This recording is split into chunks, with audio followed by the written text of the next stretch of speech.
everyone. Welcome to Conspirituality. I'm Derek Barris. And I'm Julian Walker. Matthew Remski will not be with us today. He's taking care of a sick relative right now. But Matthew does chime in at the very end for this week's closer, which is a beautiful homage to the frontline healthcare workers. So stay around after my interview with Jonathan Berman. You will hear Matthew reflect on his current situation and on the situation of what healthcare workers are enduring right now. So going on beyond that, you can find us at Facebook and Instagram at Conspirituality Pod, on YouTube, as well as on our Patreon, which is patreon.com/conspirituality, where we offer patrons bonus content every weekend, as well as a Monday bonus episode. We did release this week's Monday's bonus episode to the wild, as Matthew calls it. We just felt during the holiday season it was an appropriate move because I think it's a very important episode and I highly recommend listening.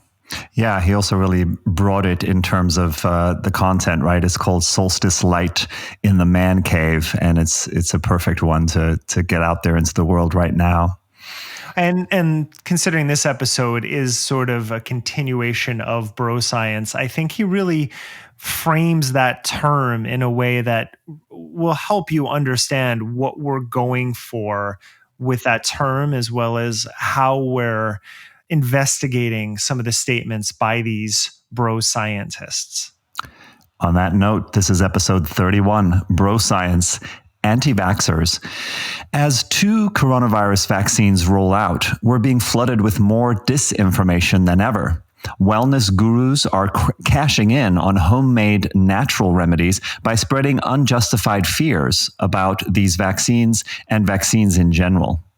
This week, we look at Christiane Northrup's line in the sand, Mikki Willis revealing that he recently helped out the kids of Covington High and Kyle Rittenhouse, JP Sears getting retweeted by Donald Trump, and the QAnon breeding ground that is MMA. During the jab, I'll be looking at the newly emerged COVID mutation and investigate whether it nullifies the vaccines. For the main discussion, Derek and I will sift through the piles of vaccine and health propaganda spread prodigiously by Robert F. Kennedy Jr. and Zach Bush on a recent Instagram Live. Derek interviews Jonathan Berman, author of Anti-vaxxers, How to Challenge a Misinformed Movement, about trying to build a bridge. Finally, Matthew reports from a family hospice experience on the generosity, discipline, and grace of frontline healthcare workers. This is the Conspirituality Ticker, a weekly bullet point rundown on the ongoing pandemic of messianic influencers who spread medical misinformation and sell disaster spirituality. As is always the case with bold metaphysical prophecies, December 21 came and went, but the winter solstice does not appear to have ushered in a great awakening of the sort that our New Age red-pilled influencers have been predicting. I do want to talk, though, Derek, about one sign of the apocalypse that did show up. Erstwhile musical legends Eric Clapton and Van Morrison collaborated on an anti-lockdown track called Stand and Deliver that was released a few days ago. It's over. We've reached peak apocalypse. It really does sound, you got to check out this song. I know you haven't heard it yet. It does sound like they watched a conspiritualist online conference to source the lyrics. They say things like, do you want to be a free man or a slave? Do you want to wear those chains till you're lying in the grave? And this is not only like, so politically incorrect in the worst kind of way, but just banal. They have a little verse here that says, Magna Carta, Bill of Rights, the Constitution, what's it worth, right? It's like they're listening to Sasha Stone and Christiane Northrup and co. They're going to grind us down until it really hurts. Is this a sovereign nation or just a police state? You better look out, people, before it gets too late. As I mentioned before we started recording, my namesake comes from Derek and the Dominoes, so it's particularly troubling that. I mean, that's not that I'm a huge Clapton fan recently, but still, Van Morrison I can do without, but yeah, they're both musical heroes to me, especially as a guitar player. Eric Clapton had a huge influence on me. And, with regard to Derek and the Dominoes, we're a long way from Layla with this stuff. The real kicker is the chorus that says, "Stand and deliver. They put the fear on you. Stand and deliver. Not a word of it was true." And, they're using this stand and deliver is some Americans are not as familiar with it, but it's a term that comes from sort of the old English, archetype of the highway robberman who would stand out on the road, who would jump out in front of the stagecoach and say, "Stand and deliver," and point his old timey musket at you. And then they reference at the very end of the song that they say Dick Turpin wore a mask too, and they're referencing a famous highway robber. So wearing a mask is part of being on the side of the robbers who are stealing everything from the good people right now. In just that lyric, the opening lyric you talked about, it reminds me of the how there's such a lack of nuance in all of these conversations right now. I sent out my interview with Jonathan Berman. I had written it up for Big Think, and I sent it out to my newsletter. And I know anytime that I send anything to do with vaccinations on my newsletter, I'm going to get a number of replies, and I did. But one, which I engaged in, which I usually don't, but sometimes I do. And I engaged in because it was so absurd. The follow-up email was letting me know that she has blocked me. She was complaining that she couldn't see the giant unsubscribe button, and she doesn't know how she got on. And I've never added anyone to my newsletter, like personally, like everyone signs up. Yeah. So besides that, her last thing was wear a mask now, forever. And I'm just like, why this complete lack of understanding about the situation we're in? It's chronic. Yeah. It feeds into this observation I've made before, which is just the reaction as if we are school children who've been sort of unfairly grounded. And that's what it comes down to, as opposed to seeing that everyone is participating in an imperfect set of measures that suck to try and deal with a situation that we're just all in together. It's just awful. But let's get back to the failed prophecy. So Trump lost. The courts threw out his baseless claims of election fraud. The science fiction, horror, fantasy, reptilian, pedophile vampires have not been brought to any kind of reckoning.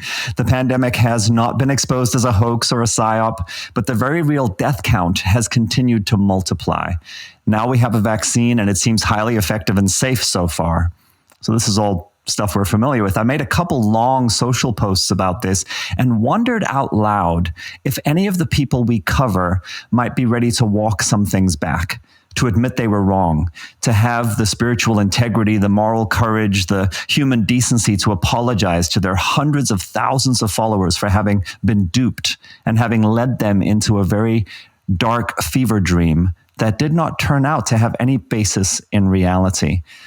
We're still waiting, but my invitation is a sincere one. The small g, small a great awakening back into doing the unglamorous work of rebuilding relationships, cleaning up your mess, making amends, and finding community in ordinary human vulnerability is still possible. And if you're one of the red-pilled, not everyone will welcome you back with open arms because some damage has been done, but many of your colleagues, friends, and family members, and some of the students, readers, and followers you lost are still here. They will probably forgive you if you own up to it honestly. In light of all of this and the solstice just having happened, I was very curious to see how our next up on the ticker, Dr. Christiane Northrup, would handle this week. So Christiane Northrup has made frequent references to December 21st as the moment we come out of the chrysalis, and that all of the prophecies, all of the Q-influenced channeled information that she's constantly referencing, all of the spiritual and political fantasies, including the election result being overturned, would come true as we arrived on December 21st in the fifth dimensional transformation as light beings. Still waiting. Looking at her social media feeds, on the 19th, she posted a promo image for a live stream featuring her and someone called Oracle Girl on the 22nd, titled Planetary Purification, and here's that word again, Ending Slave Contracts. I should say that listeners can look up Oracle Girl just to see whom Northrup is sharing her sizable megaphone with and talking about as a spiritual authority on this unseen reality. But then, here on the 21st is Dr. Northrup on the big day, and she and all of her followers have been waiting for it. So let's hear how she approaches that moment. Here we are. Can you believe it? December 21st. When we're out of the cocoon, our wings are dry, we're going to fly into the age of Aquarius. That is freedom. We're going to take a stand. If there are any doctors out there, darlings, take a stand. If just a small percent of you had the courage to stand up and say what you know to be true, like a nurse friend of mine who gave a child a flu shot, went home, she felt terrible about it. She said, this isn't informed consent. She went home, she threw up, and she said, I can't do this anymore. And she told them, I can't do this anymore. I won't do this anymore. And her supervisor said, well, then you can clean out your desk. And she went back the next day for her review, and nothing happened. Why? Because very often, when you put a line in the sand, Providence moves in, and you don't have to do. But you have to be ready to do it. Ready. So the 200, what are we at, 60, 70,000 people, what were their line in the sand that have died so far in America? Yeah, when you draw that line in the sand and you take a stand, Providence moves in to support you. But here she is on December 21st, and honestly, I don't know what your impression is, Derek, but to me, she sounds exhausted. She sounds defeated. She sounds like she's going through the motions. Here we are. Can you believe it? It's December 21st. We're entering the age of Aquarius. Like, I feel like she has sort of lost some kind of enthusiasm for her narrative, right? It also reminded me on again, referencing Matthew's episode when he took the clip of Tommy John's, a chiropractor, I guess in the San Diego area, and just talking about this constant bravado and egotism that exists with these declarations, as if we've just hit this moment that all of societies have been waiting for, and this is the final battle. Like, that apocalyptic mindset has perpetuated throughout time because people have a limited time, but since we perpetuate ourselves through evolution, we just, it kind of seems encoded in our DNA that this, which of course vaccines affect our DNA, constantly perpetuates itself. And and that at the very least, at least Tommy John's has some energy. That was a very low energy clip that you chose, Julian. Well, that's what she put out on the day. She goes on to speculate in that IGTV video to her, 500,000, 400 and some thousand followers, that genetically modified organisms that are supposedly in the vaccine will start to modify your DNA. Such that, and this is the new spin, such that you literally become the patented property of the evil scientists, right? This is the new thing. If they can get enough of their genetically modified DNA into you, then they'll own you. I don't understand what the end game is for these influencers. Like, obviously with some of them, it's supplements. We've gone over that, book sales, of course, and just being out in the public. But how far do you have to follow these conspiracy theories before, like, you just realize the absurdity? I mean, you might have nailed it right here with her saying she doesn't even seem invested in this anymore. And this is one, I don't know, you pay attention to her more than I do for this podcast. But is this something that you've been seeing over and over? Like, does she seem to be losing that enthusiasm as this drags on? Well, this will be purely speculative, but I feel like my sense is that she might be quite alone, quite isolated. And more and more, the trend seems to be that these videos she makes for IGTV, she has a little bit of something she says in the beginning, but then she immediately starts referencing whatever her channel of the week is that she's listening to. So right now it's Oracle Girl, and she'll reference having listened for hours to one of these channels, and this is the amazing thing she learned from listening to the channel. It'll be some like very, very out there, new agey, conspiritualist kind of idea, and yeah, it just seems like this is the new way of having something to talk about in these addresses to her public.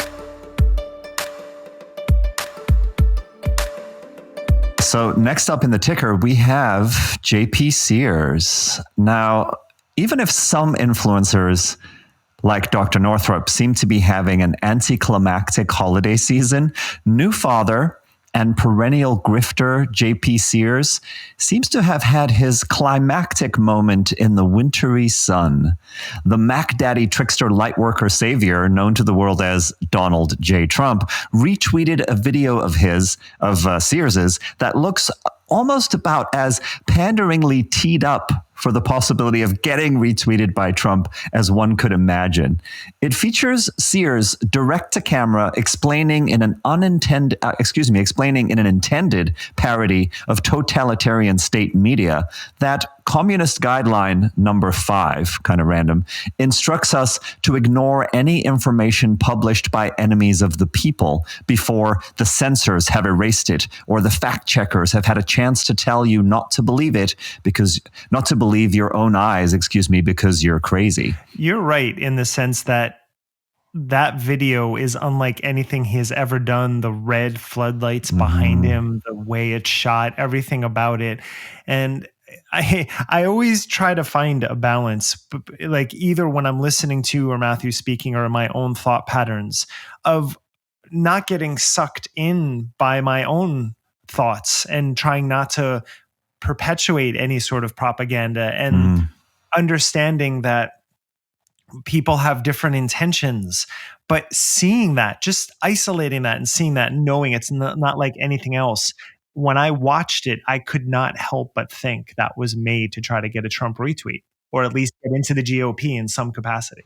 Absolutely. Well, and even more to your point, what he does in the video then is he uses a fact-checked and debunked video that was promoted by Trump and his associates, including one Rudolph Giuliani, purporting to show suitcases filled with ballots being counted by Georgia poll workers after observers have mysteriously been asked to leave the room. So, of course, this is security camera footage from inside the room that somehow they've isolated a little segment of it, and they're like, there you see, that looks really suspicious. So I guess congratulations, JP, both on winning the approval of your new father figure and on perpetuating dangerous lies that threaten the stability of our democracy and foment civil war.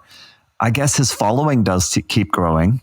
It's actually, I'm looking on Parler right now, and when that was retweeted, his commentary was a cheeky little retweet of my socialist media video by President Trump with the prayer hands, and 260,000 people have viewed that Parler post already. And then just scrolling down though, or up, I noticed that his last two posts are called A Communist Christmas and then JP Sears hopes you have a very merry communist Christmas. And like, what is this? Like, do these people have any poli-sci background whatsoever? Yeah. It's we're going to talk about Mikki Willis a little bit later, and you have a great segment on him, and it makes me think of him too. That these superficial influencers who have sort of imagined themselves as being on the left, in their sort of new age guise. It seems like they have no basis for any kind of political context, and therefore they're ripe for these bizarre right-wing tropes that anything that's not like ultra right-wing is a step towards communism. Like, where are the communists in this country? You think the current Democratic mainstream are communists? In another case of celebrity influencing politics, former UFC champion Tito Ortiz is now a councilman in Huntington Beach, despite having zero legislative experience. Obviously, that is not something that stops people from entering politics. He's been out leading anti-lockdown, anti-mask rallies. I was just watching before this a video of him at the council meeting being the only person refusing to wear a mask. He's saying it's all a fraud, and he believes a globalist conspiracy is underway to diminish American freedoms. Ortiz owns a gym called Punishment Training Center, and he believes in QAnon. So he isn't the only MMA fighter who's gone down the Q rabbit hole. On Monday's bonus episode, again, Matthew discusses Tim Kennedy and his conversation with JP Sears. So it's a fitting segue from your last bit. And veteran MMA journalist Luke Thomas offers this insight into why he believes the conspiracy theories seem to be taking hold of the MMA community. This is a quote. "It was the sport of outsiders who either rejected or were rejected by more mainstream interests and activities. Conspiracy theory or thinking that was conspiracy adjacent has always been a part of the community. It has hit overdrive with QAnon, but the groundwork in terms of a populace ready to believe these sorts of things has always been there." And the author of the piece on that topic is in The Guardian, which is linked in the show notes. He also speculates that UFC President Dana White's vocal support for Donald Trump and the fact that MMA fighters' social media handles are not regulated in the manner that other athletes in different sports could be playing a role in this. So they're not looked over in any capacity like being in the NBA or Major League Baseball. Mm-hmm. Now, interestingly, though, MMA is quite mainstream these days, just like QAnon. So I wonder how long these fringe communities can hold on to their outsider status as a foundational reason for their support of other fringe ideas. It's like the guy with 50 million followers calling out mainstream media organizations that have 5 million followers and pretending like he's not actually the mainstream at this point. Yeah. I mean, I think MMA always has been this renegade territory, but it has gone quite mainstream. I think, given that Joe Rogan has the biggest podcast in the world, and he's a mainstay of the MMA landscape and has been since the beginning of the UFC. It's a very, he is more influential than the quote unquote mainstream media sources that often get criticized by a lot of these folks. And interestingly, and to be fair to him, he's evolved a lot over time. But Joe Rogan in the beginning was a big time conspiracy theorist and a booster of Alex Jones. And, he has a complicated relationship with Jones. But Joe Rogan's jiu-jitsu coach and good friend, Eddie Bravo, who's on the podcast all the time, is about as deep in the conspiracy rabbit hole as you can get.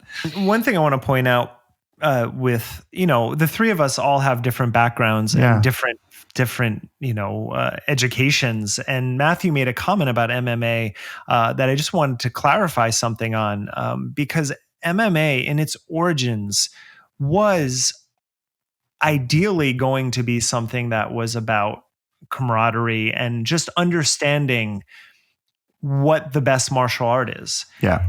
It has, as anything happens when you get that much testosterone injected in, it has gone in weird directions, but it was really sort of like an Olympics in the beginning, the intention of it to just be like, okay, we have all of these fighting systems. Let's see, we have the champions of each one of them. Mm-hmm. Let's see when they fight each other, what that looks like. And can we start to, engage and start to create new forms out of that? So I do think in the origin myth of MMA, I don't think the intentions were bad, but I think it's gone off the rails in a few different ways. Well, yeah, and also for anyone who's not that familiar, it's also not just let's see what happens when they fight each other. It's let's see what happens when they have a contest with specific rules, in a specific structure, and try to ascertain who the best is. It's super testosterone driven. But I think I think all martial arts do have an underlying kind of quote unquote spiritual component or integrity, self-development, keeping the peace by having sort of control over your own abilities and knowing that you can protect yourself when needed. But I think, as you said, when it's heavily flooded with testosterone, but also when it becomes something that is doing a ton of marketing, then you start to get into this sphere of spectacle and of what generates intense interest. And what generates intense interest for people who are really into that is conflict and trash talk and violence. What's amazing, though, is one thing that I learned from studying a few martial arts, whether it was Taekwondo or Capoeira or Jeet Kune Do, which are the three that I spent time with. Whenever you entered and left the space, you bowed. Yeah. So there was always a recognition that you're a student and that you are honoring the tradition and the teachers. And I always wished in some capacity that could just be introduced to society at large. Yeah. And especially in the digital space where even we had done this conversation, you and I, Julian, with Rick Archer and his group on Sunday, where there was some conflict with some of the members. And I know I personally treated it like a debate and I wasn't triggered by it. It's healthy to debate, but some of the other members were sort of triggered by it because they just wanted the space to be like everyone kind of get along. And debate has a space everywhere. But I think it's because that the rules aren't introduced early that there can be conflict and yet everyone can still be respectful. That doesn't exist broadly enough. And I think the martial arts have always done a great job of instilling that in people. Obviously, doesn't always work, as we see, but it just as an underlying foundational philosophy, there's a lot to be learned there. Yeah, as an immigrant to this country, I definitely found myself surprised by the lack of tolerance for adult disagreement, debate, making a case, having the kind of back and forth that I grew up with in a society where I think we just maybe had no choice because there was so much conflict in the society. But yeah, I think some of it too is an anti-intellectualism that is much more American than perhaps in other former English colonies, where there's a shying away from conflict and from sort of getting deeply into discussion. And it would be great if there were some cultural rules of engagement around, hey, we're going to do this, but we still respect one another. We may not respect certain ideas. Finally, on the ticker this week, Mikki Willis. He recently spoke at the Red Pill Expo, and I want to thank Antonio Valadares for writing an article about this and pointing me to where I could find the video online. I've linked to it in the show notes, so you could watch the entire video for context if you would like. So there are two reasons I'm bringing this up this week. First off, in January, we're going to do an episode on the hero's journey and how red-pilled and right-wing figures are using the mythology of the hero's journey in their own self-styled narratives, which Willis does very effectively in this talk that he gives. It's about 45 minutes long. And he also discloses more of his political affiliations. I know that's something that people are always thinking about, his transformation from being more liberal-minded and some of his previous work up until what has happened with pandemic and beyond. He opens up his set with a bit of a joke, which I'll begin with here. So my kids said, can I have my kids to stand up? Azai and Zuri, where are you? These beautiful little men right there. 6 and 9 years old, and as I got out of the shower at our hotel, they came to me and they said, Daddy, we think you need to be funny today. And I said, well, what do you mean? I'm not a comedian. And they said, you should tell a joke. And I said, well, why do I need to tell a joke? They said, because people like comedy, Dad. And they need it right now. And so I said, all right. And on the way over here, I was thinking of a joke, and I thought of a joke, COVID-19 joke. But then I realized the reality is that 99.9% of you won't get it.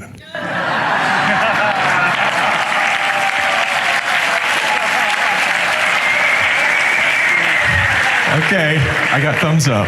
Thumbs up seems to be what Willis is going for. Matthew pointed out after we reported on the election evening party in Austin and him reading his poetry at the end that validation seems very important to Willis. So to start in a very conservative Trump-leaning, red-pilled expo, joking about something that estimates have it at over 500,000 dead Americans in about 3 months from, seems to be in great taste.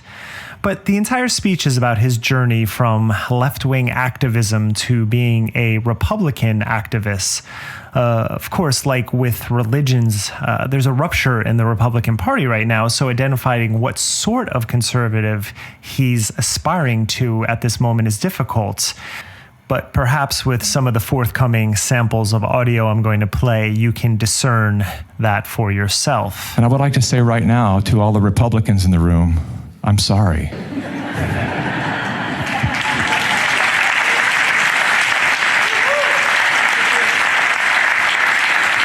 I think a lot of us owe a great deal of real reverence to the true heart of the Republicans who have been holding the ground, and the libertarians and the people that have been holding the ground for freedom and for family and for God and for love all this time while we've all been over here very distracted by other things. So thank you for holding that.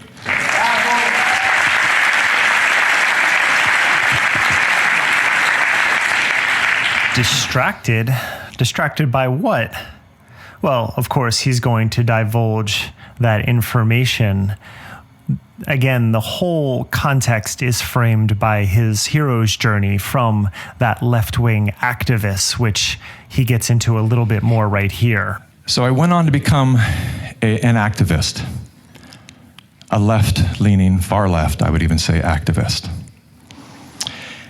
And again, I was the hero of the left. Okay, so there it is. There's the hero myth. He's coming up. He's going to be a hero here, and now he's pivoting to be a hero somewhere else. Now, I've leaned left for a long time, and while I briefly worked as a creative director for a festival in 2011 that Mikki spoke at, I had some relationship with him then. I would hardly call him a hero of the left. Now, when he says far left, he's actually kind of right in the sense that his film company, Elevate, his former company, made a splash because of some supposed work they did with The Secret. And I do put that in air quotes for some reasons, because I've had conversations with someone who worked directly on The Secret and they don't remember Mikki from that time, but I'm gonna go with it. And of course, The Secret being about as far into the wellness rabbit hole as you can find. But so to a certain small yoga and wellness community in Los Angeles and Ojai, where I used to live, I guess you could present yourself as a hero of the left, but honestly, it's a bit of a stretch considering that most liberals and most people didn't know of his name before pandemic. But you see, that narrative fits into his hero's mythos. So he has to make it seem like he was a towering figure to make his transition into being a right-wing activist more plausible. From there, he goes on a long monologue about 9/11 and the idea that his brother, who tragically died of AIDS, was killed by Anthony Fauci. And those are his words. You can, again, watch the video. He also claims his mother, who tragically died of cancer around the same time as his brother, was killed by bad medicine. And I'm not going to debate the validity of any of this, but I'll just note that he repeats this constantly as his motivation behind making Plandemic. So it's become a piece of his narrative arc. And from there, he goes on to discuss his time on the campaign trail with Bernie Sanders, which led to his waking up. But I was really supporting Bernie because I was anti-Hillary. That's the truth. I knew enough to know that as much as I would love to see a woman in the White House, she's not the one.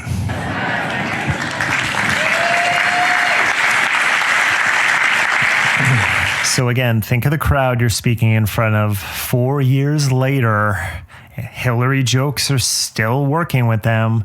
But here's where it gets even more interesting and I would say revealing. Listening to him really carefully, and I thought, has he ever said anything good about America? He hasn't, has he? That's a problem.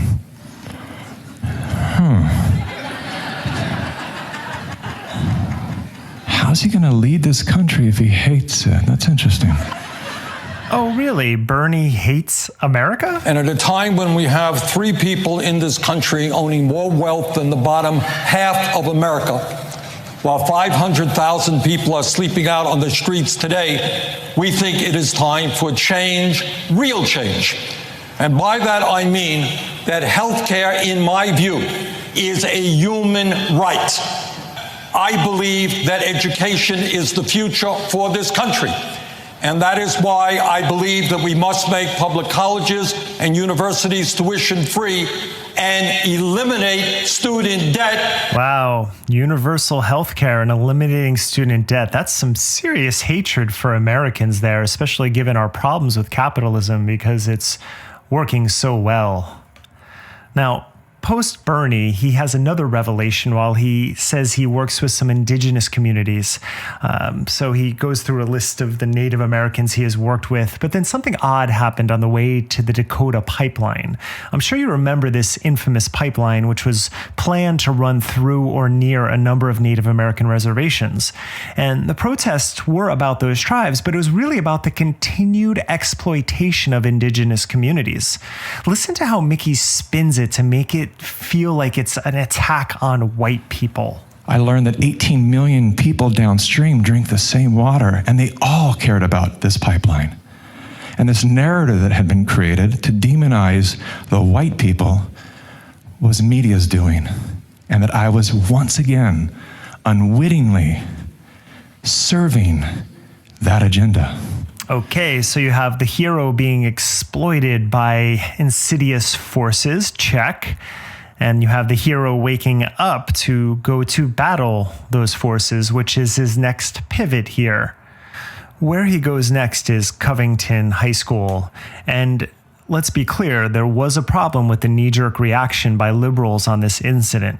But let's also recall the context, which Mikki does not disclose.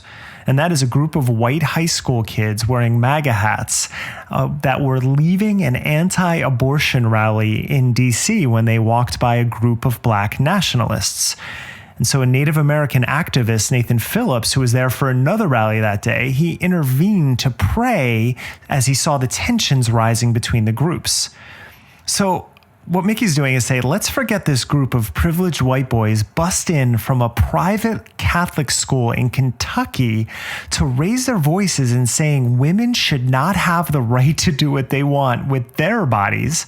And instead, let's focus on the oppression of white people in the context of, yet again, Native Americans. This is who Mikki has aligned himself with. And I made the video that won the lawsuit against CNN and Washington Post.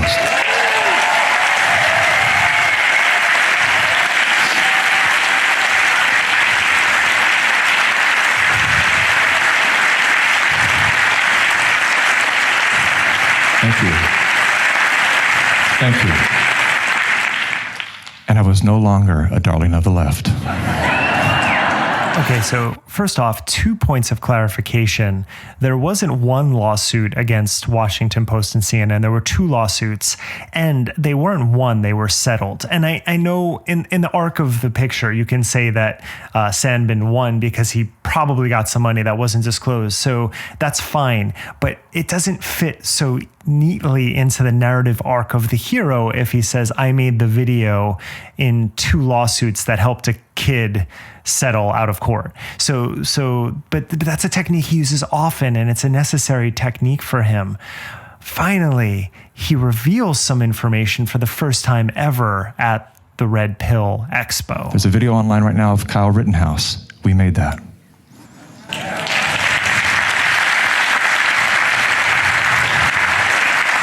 Now, this is the first group that I've admitted that to, and I'm sure I'm going to get a lot of flack for the people that are online watching the live stream that will see this later, because I usually keep this stuff privately, but this is no time to be silent anymore. And if there's an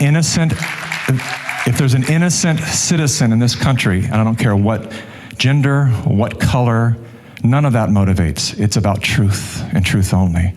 And I will not see a 17-year-old kid who may have made his own mistakes, perhaps by unlawfully carrying a gun into a situation for his own protection, but I've now seen every video of that young man. And he's a very stand-up citizen who went there to help. He went there to help the protesters. And he was targeted, just like the Covington kids. Wow, there is so much to unpack there. First off, Rittenhouse did not go to help the protesters. He had supported Blue Lives Matter on social media before. He was there against the Black Lives Matter protesters. And he may perhaps have committed a crime when he crossed state lines as a 17-year-old boy with an assault rifle. And when he says he doesn't care what color or race or gender, it seems like he's very selective in the people he's helping out these days. Rittenhouse killed Anthony Huber that evening, and he injured another man. And you know what? Rittenhouse was being chased by protesters before he tripped and fell, and then a man kicked him. Kyle fired twice at him and he missed both times. And by this point, we can only imagine the disorientation and adrenaline that led him to kill one person and injure another. He's probably really out of his mind at that point. But what Mikki leaves out is that a teenager drove to another state with an assault weapon because he ordained himself a citizen police officer. He was aspiring to be that. And Mikki constantly blames the mainstream media for not telling the whole story.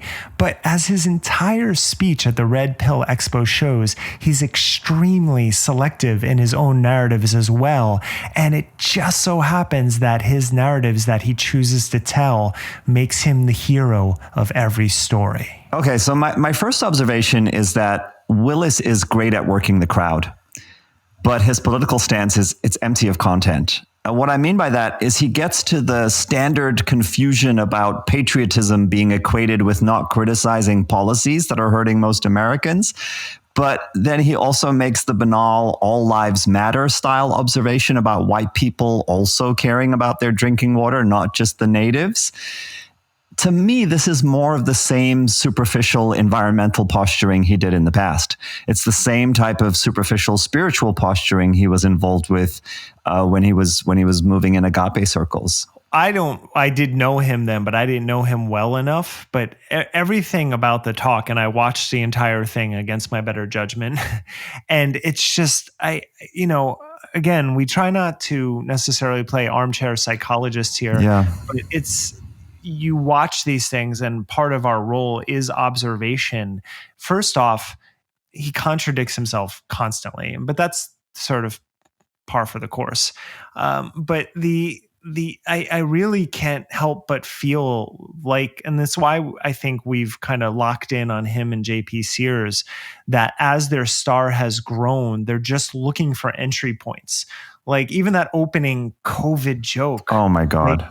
It was pandering to the crowd, and Totally. He knew he would get a laugh. And then he even was proud of himself that he got a laugh. It's kind of like the poem that Matthew referenced, from the Austin election night party, where it's just like, it's this kind of like, precious, am I accepted? Oh, I am. Okay, I can go on sort of vibe. It's even worse here, right? Because he's having his kids stand up in the audience, and he's saying it was his kids' idea to tell the joke, and maybe it was. And his kids then are laughing at this god-awful joke. Right. And they're just looking up at daddy on stage and being like, people love him. Okay. But to me, there was a lot in there, and, I tried to cover it, in pieces, but the Covington and then the Kyle Rittenhouse reveal, Totally. and then also the Kyle Rittenhouse reveal followed by, I know I'm going to get skewered by this, but there's this sense that he, I was talking to a friend behind on text who's also friends and still friends with Mikki, and it's how I know Mikki. And he's having a hard time because he cares about this guy and they still are in contact, but he's also seeing what's happening. Yeah. And he asked me, what do you think the end game is? And I think there are a few things, but I said, I really believe just like one of the things is owning the libs. It's this sort of just, okay, I was this guy and now I'm reformed and now I'm going to just poke at these people that I once was. And I don't really understand how you square that personally, but that does seem to be something that comes up over and over in his discussions that I've noticed at least since the fall.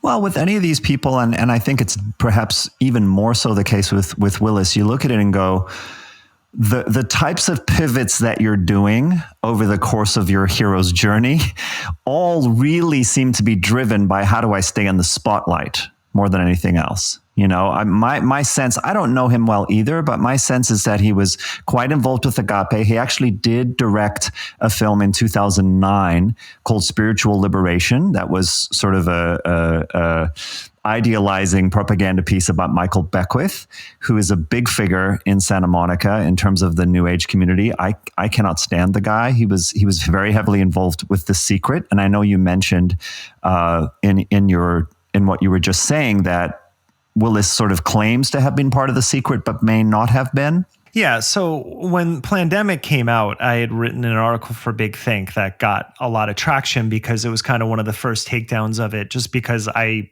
think being around that circle, you get information quicker than bigger news sources. So I published it the day after Plandemic came out. And a person who worked on the film closely from beginning to end, told me, she was like, I saw your thing and I have no idea who Mikki Willis is. And I remember at the time that I met him in 2011. His big thing was I helped to make The Secret. Okay.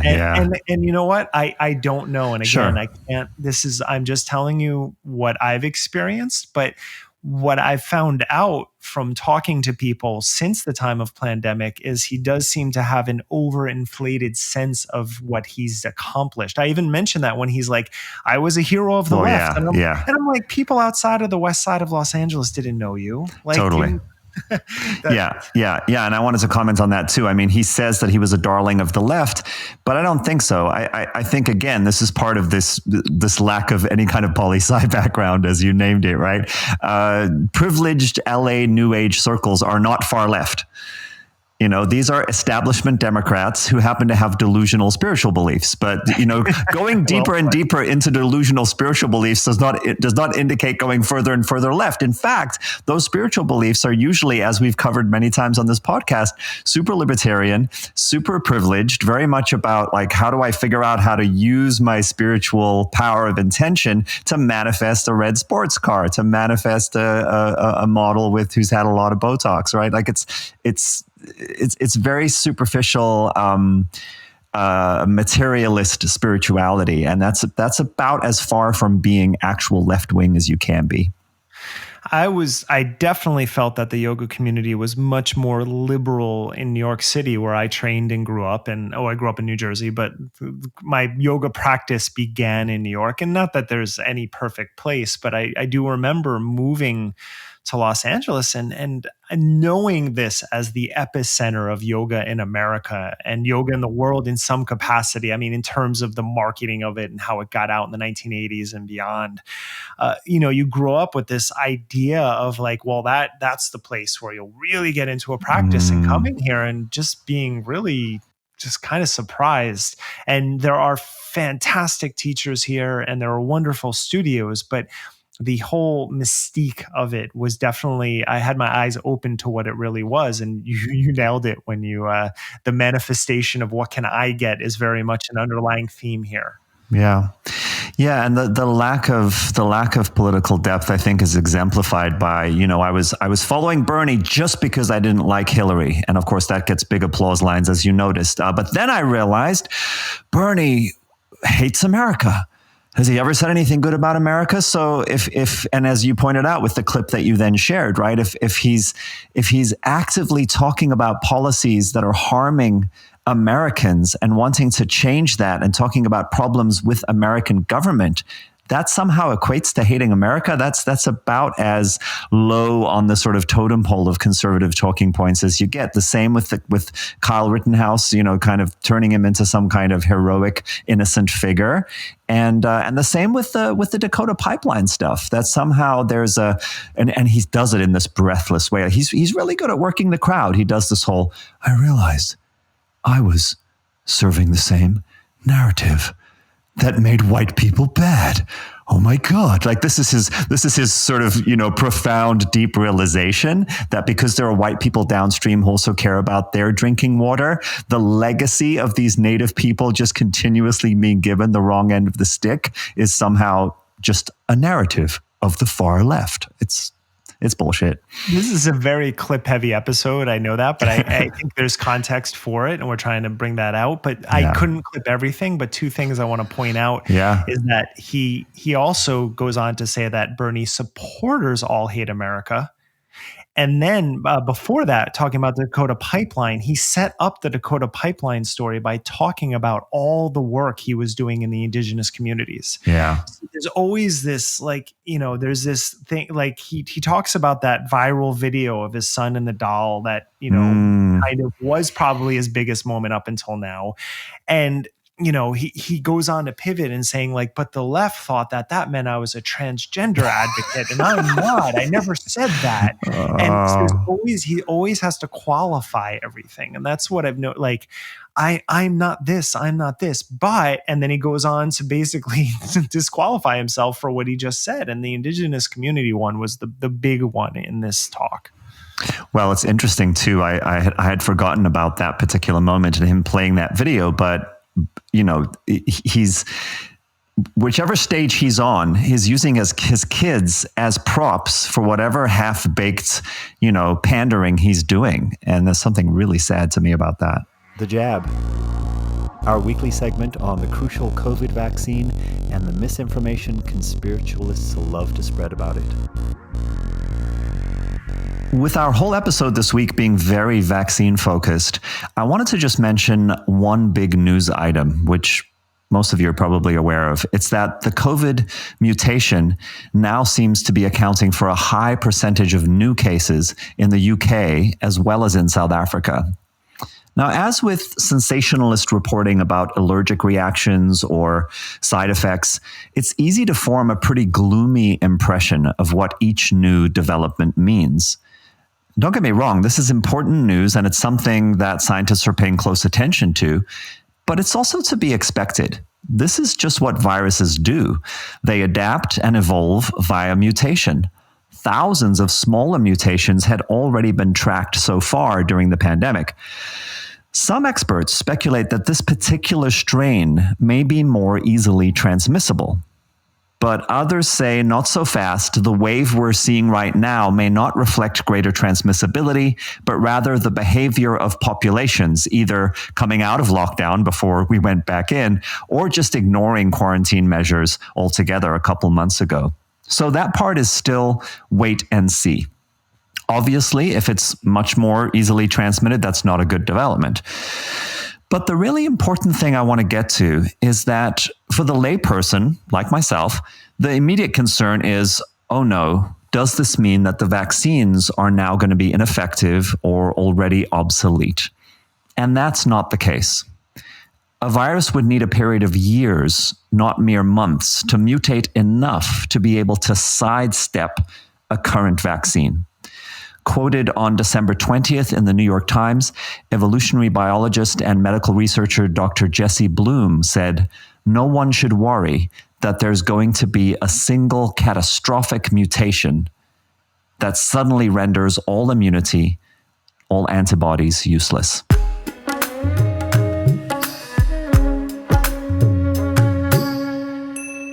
Well, as I mentioned a little while ago, I sat through the Mikki Willis talk, and obviously we do try to watch entire videos and clips here for context so that we're not missing anything. And Julian took it upon himself to watch the Instagram live between Robert F. Kennedy Jr. and Zach Bush, which I would have let him do. But considering we were going to have this discussion, he then made me do. And I don't know if I'll ever forgive him for that.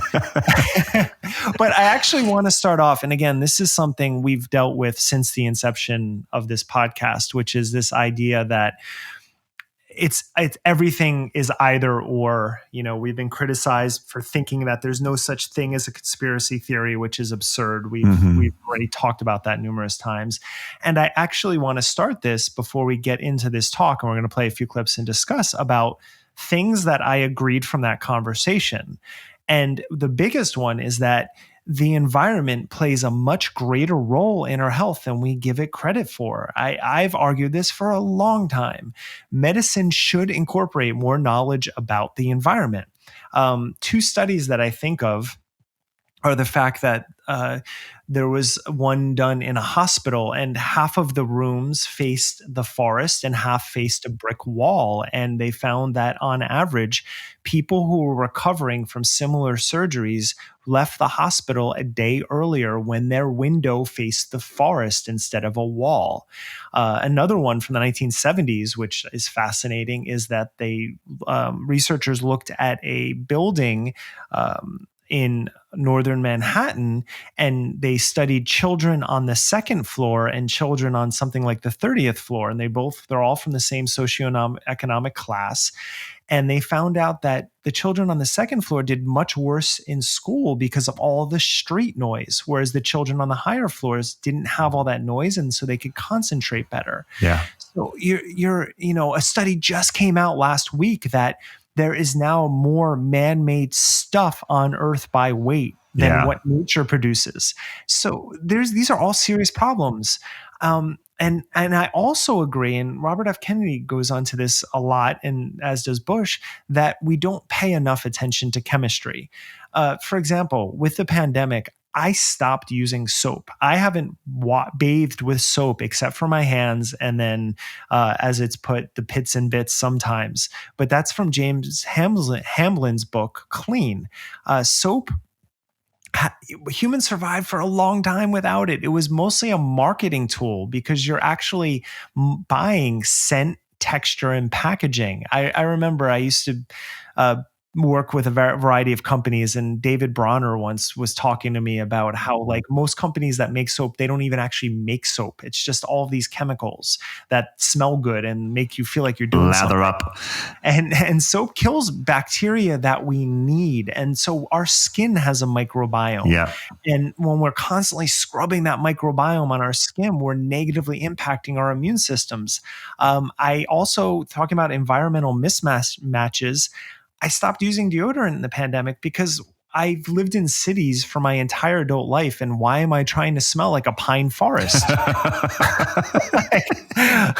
So it's like, so those two things, the environmental role and the chemicals, I'm fully on board with them. One final point that I thought was really important from this talk, Zach Bush says that governmental legislation is needed. And I don't think he spends enough time talking about that, but I'm glad he mentioned it. I personally don't know how we expect to live in a nation of over 300 million people and function without bureaucracy.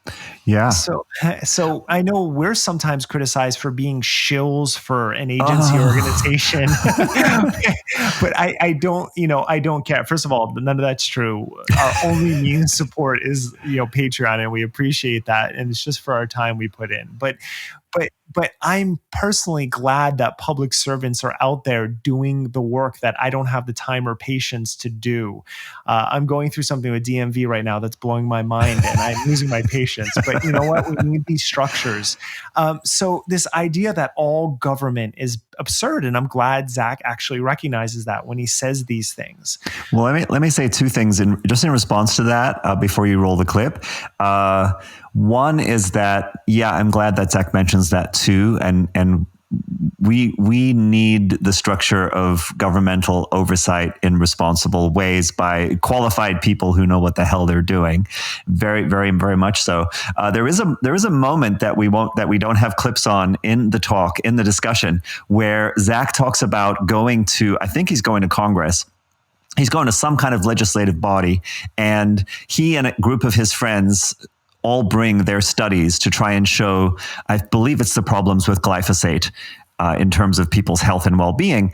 And the legislators inform him that he has not submitted the documents in the correct format, that there's a particular way they need to be presented in order to be then taken into legal consideration. And his response to that is not, oh, I screwed up. I didn't have my shit together. I didn't know that if I was going to interact with a government legislative body in this kind of way, I had to submit documents in the correct format and have the correct protocol. He says that's another example of government disempowering us. So that just had me shaking my head.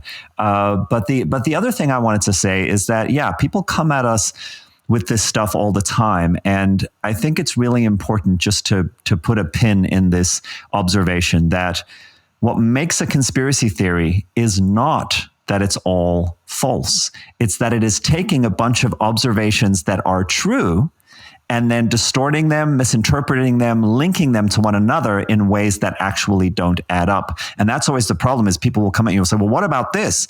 It's like, well, yeah, that's true. Of course, that is real. There is evidence for that, but that doesn't mean this other thing that they've jumped to. And that's what we see throughout this conversation. Yeah, and that's a really good point. I have something more to add about Bush and his government thing, but I'll wait for a clip for that because it'll make more sense then. But let's start off listening to them talk about, let's just say they're talking about AIDS. You mentioned sarcoma, and I'm reading one of Peter Duesberg's books right now. And Peter Duesberg, as you know, had a fight with Tony Fauci at the beginning of the kind of HIV era. And Peter Duesberg was one of the most brilliant virologists and scientists that of our generation. And his belief was that the HIV epidemic was not being, or the AIDS epidemic was not being caused by HIV. It was being caused by toxics, particularly toxics that gay men were exposing themselves to in this kind of party lifestyle. And particularly amyl nitrate or poppers were probably the most clear culprit in the epidemic of Kaposi sarcoma, which was the first signal of the AIDS issue. And I don't know whether you have he believes that HIV does not cause AIDS, that it's all caused by toxics. And I don't know if you adopt that kind of orthodoxy, but I'd love to hear your opinions on that. But also I know that's consistent with a lot of things that you talk about, that the real problem is offensive insults in the environment that are empowering viruses to do damage to us that normally would be benign. If we had a healthy ecosystem inside and outside, polio wouldn't exist, and HIV wouldn't exist, and TB, and all of these other that have these kind of environmental connections. Yeah. I mean, I should have mentioned it beforehand, but just for any listeners who have not heard RFK Jr.'s talk before, he does have a condition called spasmodic dysphonia. That's still sort of a mysterious diagnosis. It's probably a sort of a neurological thing that interferes with speech. But that's the clip was decent quality. His voice just sounds like that. He jumps right in really early on, and I want to break this down in this exchange by just flat out repeating some AIDS denialism tropes that were popularized, and he references the guy by scientific pariah Peter Duesberg in his 1996 book called Inventing the AIDS Virus. Duesberg's claim that HIV does not cause AIDS, but that recreational drugs like poppers, common in the gay community at the time of the AIDS epidemic, were to blame, has been debunked by evidence showing that only infection with the virus, not being gay, which, this whole section sounded a little bit off, right? Not using poppers. These things are not strongly correlated with developing AIDS. The thing that is strongly correlated is being infected with the HIV virus. Right. And yeah, there's some very dangerous terrain they're running on. And some of the things they say, well, let's just keep rolling unless you well, let me say a couple more things here. Duisberg, it's important to know about this guy, especially given that RFK is referencing his super outdated and debunked book. He also asserted that the epidemic in Africa had more to do with malnutrition and tainted drinking water and other infections than with HIV. And this is important in terms of some of the other stuff we're going to get into. It's all been examined very carefully since and found wanting. His claims about HIV were debated back and forth in the pages of both of the preeminent journals, Science and Nature, since before the book was published, which was in 96. We'll include a link in the show notes here to a 3-month-long investigation of his hypothesis. So it's been taken seriously.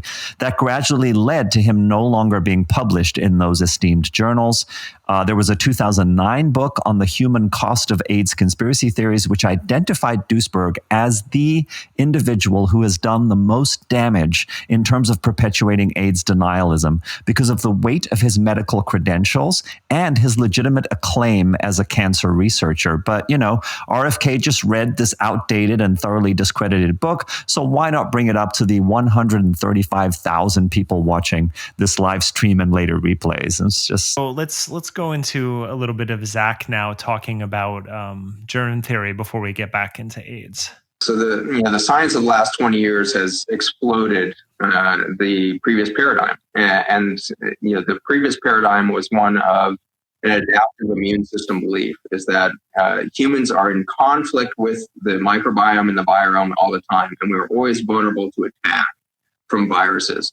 And so this, dates back to the 1800s with the arguments between Béchamp and Pasteur in France, who were arguing over germ theory versus strain theory.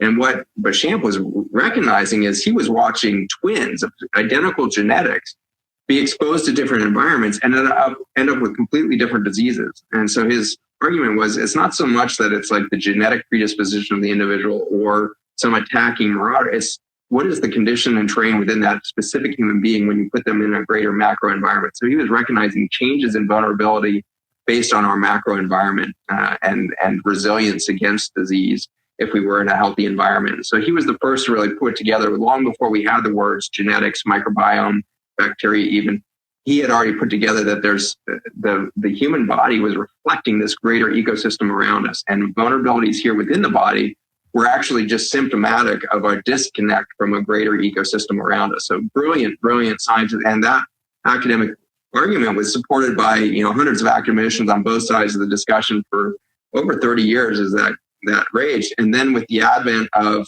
chemical industry towards the late 1800s and the opportunity to start killing things and the observations of, being able to kill germs and things like this, Pasteur won out. And so we kind of fell down into this dogma rather than a debate between these two things.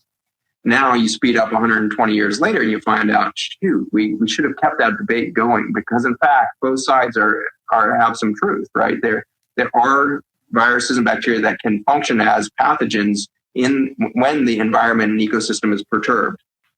But the new science of the last 20 years has really completely ended, what we should think of as the old germ theory world.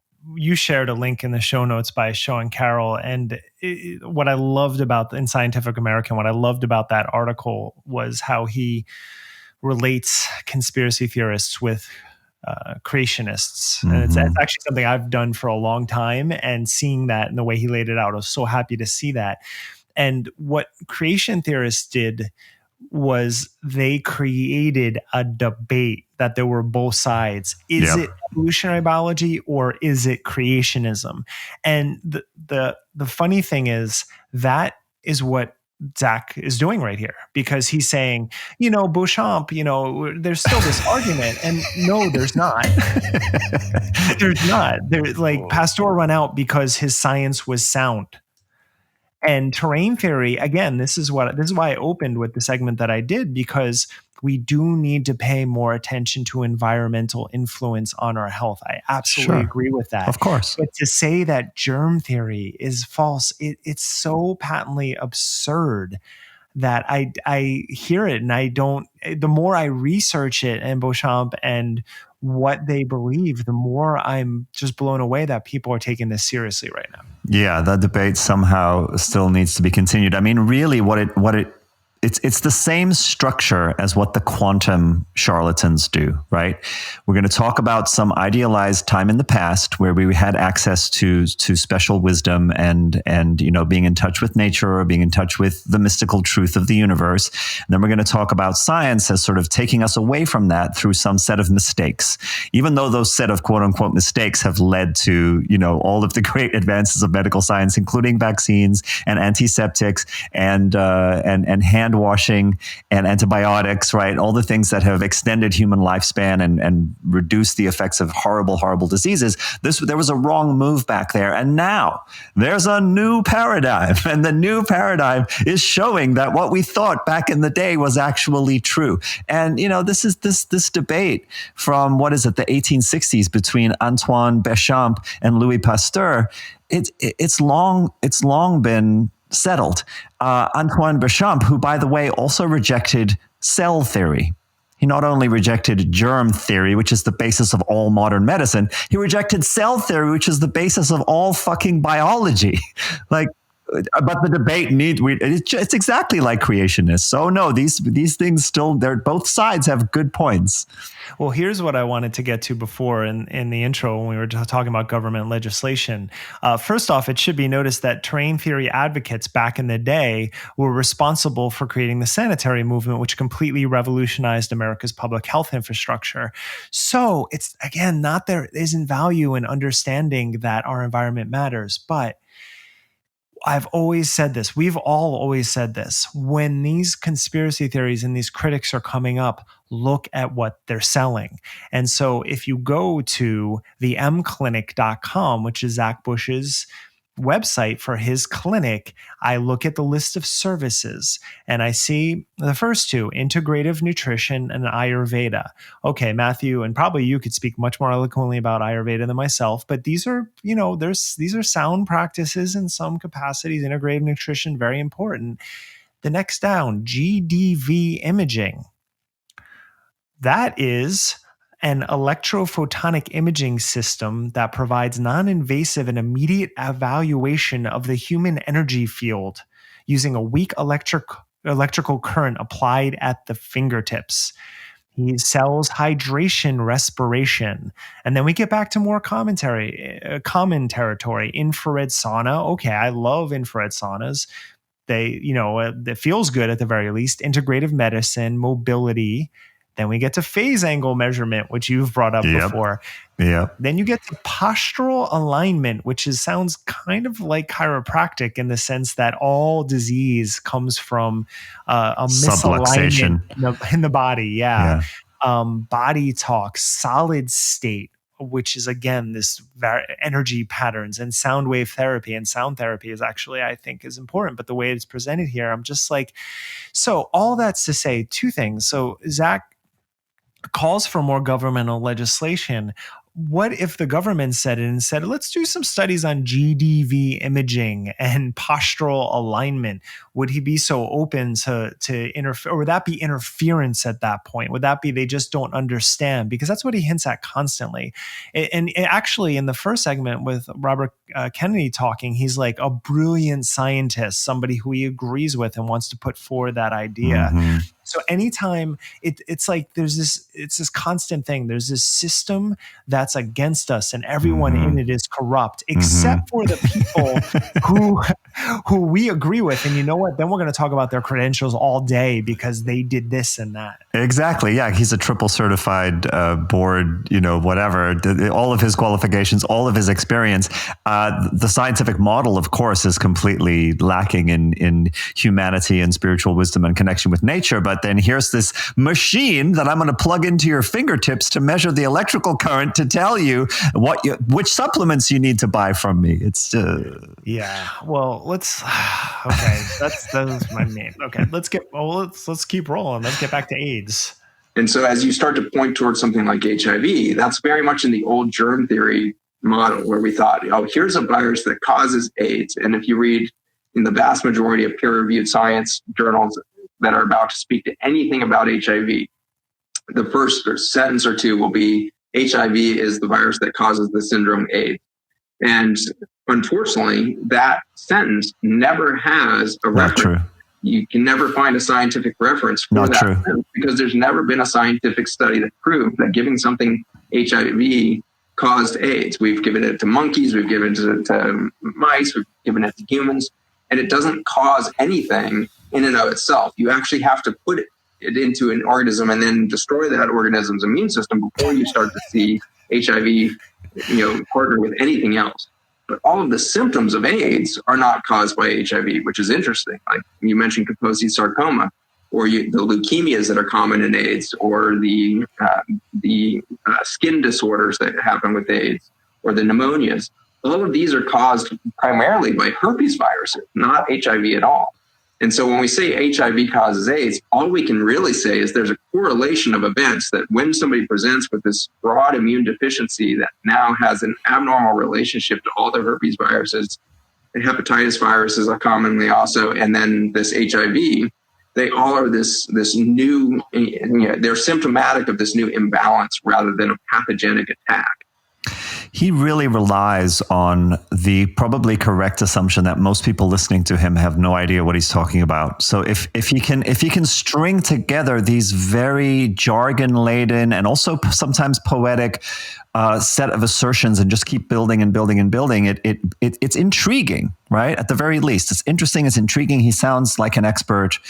He's mostly just repeating classic AIDS denialism of the sort that we talked about before, Peter Duesberg type stuff. All of it's been debunked, but he blends that then with wholly uncontroversial accounts of how HIV damages immunity, such that patients become vulnerable to a variety of other pathogens. You don't die from AIDS. You die from all of the complications that arise as a result of your immune system being damaged by HIV. We know that HIV attacks very specific aspects of your ability to create certain types of cells that give you immunity. The scientific consensus, in fact, since 1988 has been that HIV causes AIDS. And any page that you find on the internet that is reputable will have a citation for that. The predictive factor for developing AIDS is always having been infected with HIV.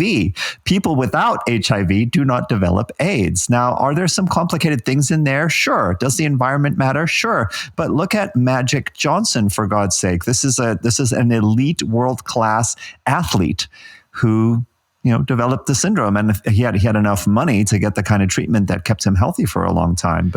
And what amazes me about this, when you tease it all apart, this is a very similar argument to that study that came out that said 94% of people aren't dying from COVID-19 or SARS-CoV-2, right? They're dying from other things. And what's so fascinating, particularly about Zach Bush, is he spends so much time talking about the microbes in the soil and the ocean and the air and how we need to get back to nature and the interconnectedness of everything. And then you get to the virus and he's like, yeah, they're dying of other things, as if the human body isn't an interconnected series of systems. Exactly. So it's absolute. I mean, even the talk about glyphosate and all of the other chemicals they talk about being introduced in the environment that has downstream effects. That's all about interconnectedness. So it gets back again and again to the same thing. It's just like it's interconnectedness when it fits the narrative of what I want to sell you. But then when we are talking about the interconnectedness of biology and how biological systems work with viruses, then I'm going to take a completely different narrative approach to it. And that's what he's doing in all of this trans talk, as Matthew would reference, as he does on Monday's talk about the hypnotism that someone like Bush puts forward to make you think he knows what he's talking about. Absolutely. Well, let's move on to polio next. Why not? Because that was in this talk. Well, as you know, a lot of people look at the polio as people who are kind of promoting vaccination, and there's this mythology that the polio vaccine eliminated polio. And there's other people who argue that polio has been around for thousands of years, and that it was causing during that time maybe a mild cold. Many people who had polio didn't know it, but something happened in the 1880s and 1890s that allowed polio virus to get into the spinal column and begin paralyzing a small percentage of people who were exposed to it.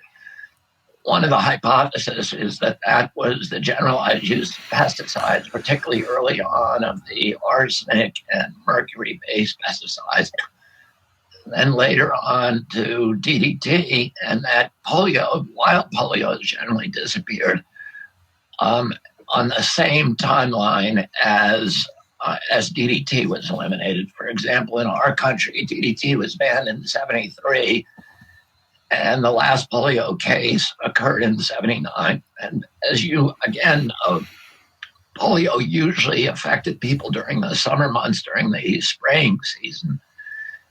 The people who were most commonly affected were people who bathed in farm ponds. And that, in fact, is where FDR apparently came down with it. But that, that's kind of consistent with what you're. Okay, so some history here, and I'll have a little bit to say. There is evidence that polio dates back to ancient Egypt, at least, but it's not until 1931 that the 3 viruses which cause polio are identified. In 1948, Weller and Robbins successfully grow polio cells in the lab and are given a Nobel Prize for that after a few years. And 7 years later, Jonas Salk develops a vaccine that gets us underway to being polio-free in the United States by 1979. So yes on germ theory, yes on cell theory, and yes on vaccines. But Bush and Kennedy aren't going to let any of these facts interfere with their larger narrative, right? Namely, that viruses are harmless and only become a problem when people are gay or using drugs or spraying pesticides or using flame retardants or somehow being compromised by vaccines, the very thing that has helped us to deal with these terrible diseases. These guys have some highly questionable sources.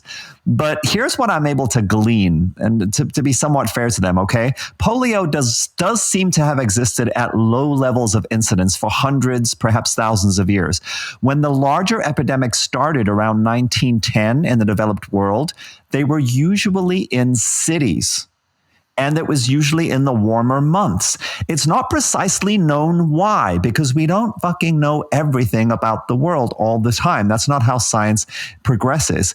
But there is one speculative hypothesis that it was actually improved sanitation in cities that would have led to less exposure to the virus earlier in life and therefore less acquired immunity that led to it being more widespread in cities. And that in the summer heat, the virus was naturally more transmissible because, disgusting as it is, it's an oral fecal disease.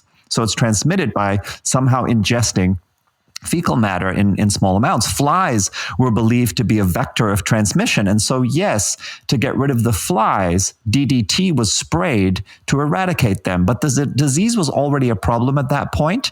And importantly, polio was rampant in the cities, not in the countryside where DDT was being widely used and other pesticides would have been widely used agriculturally.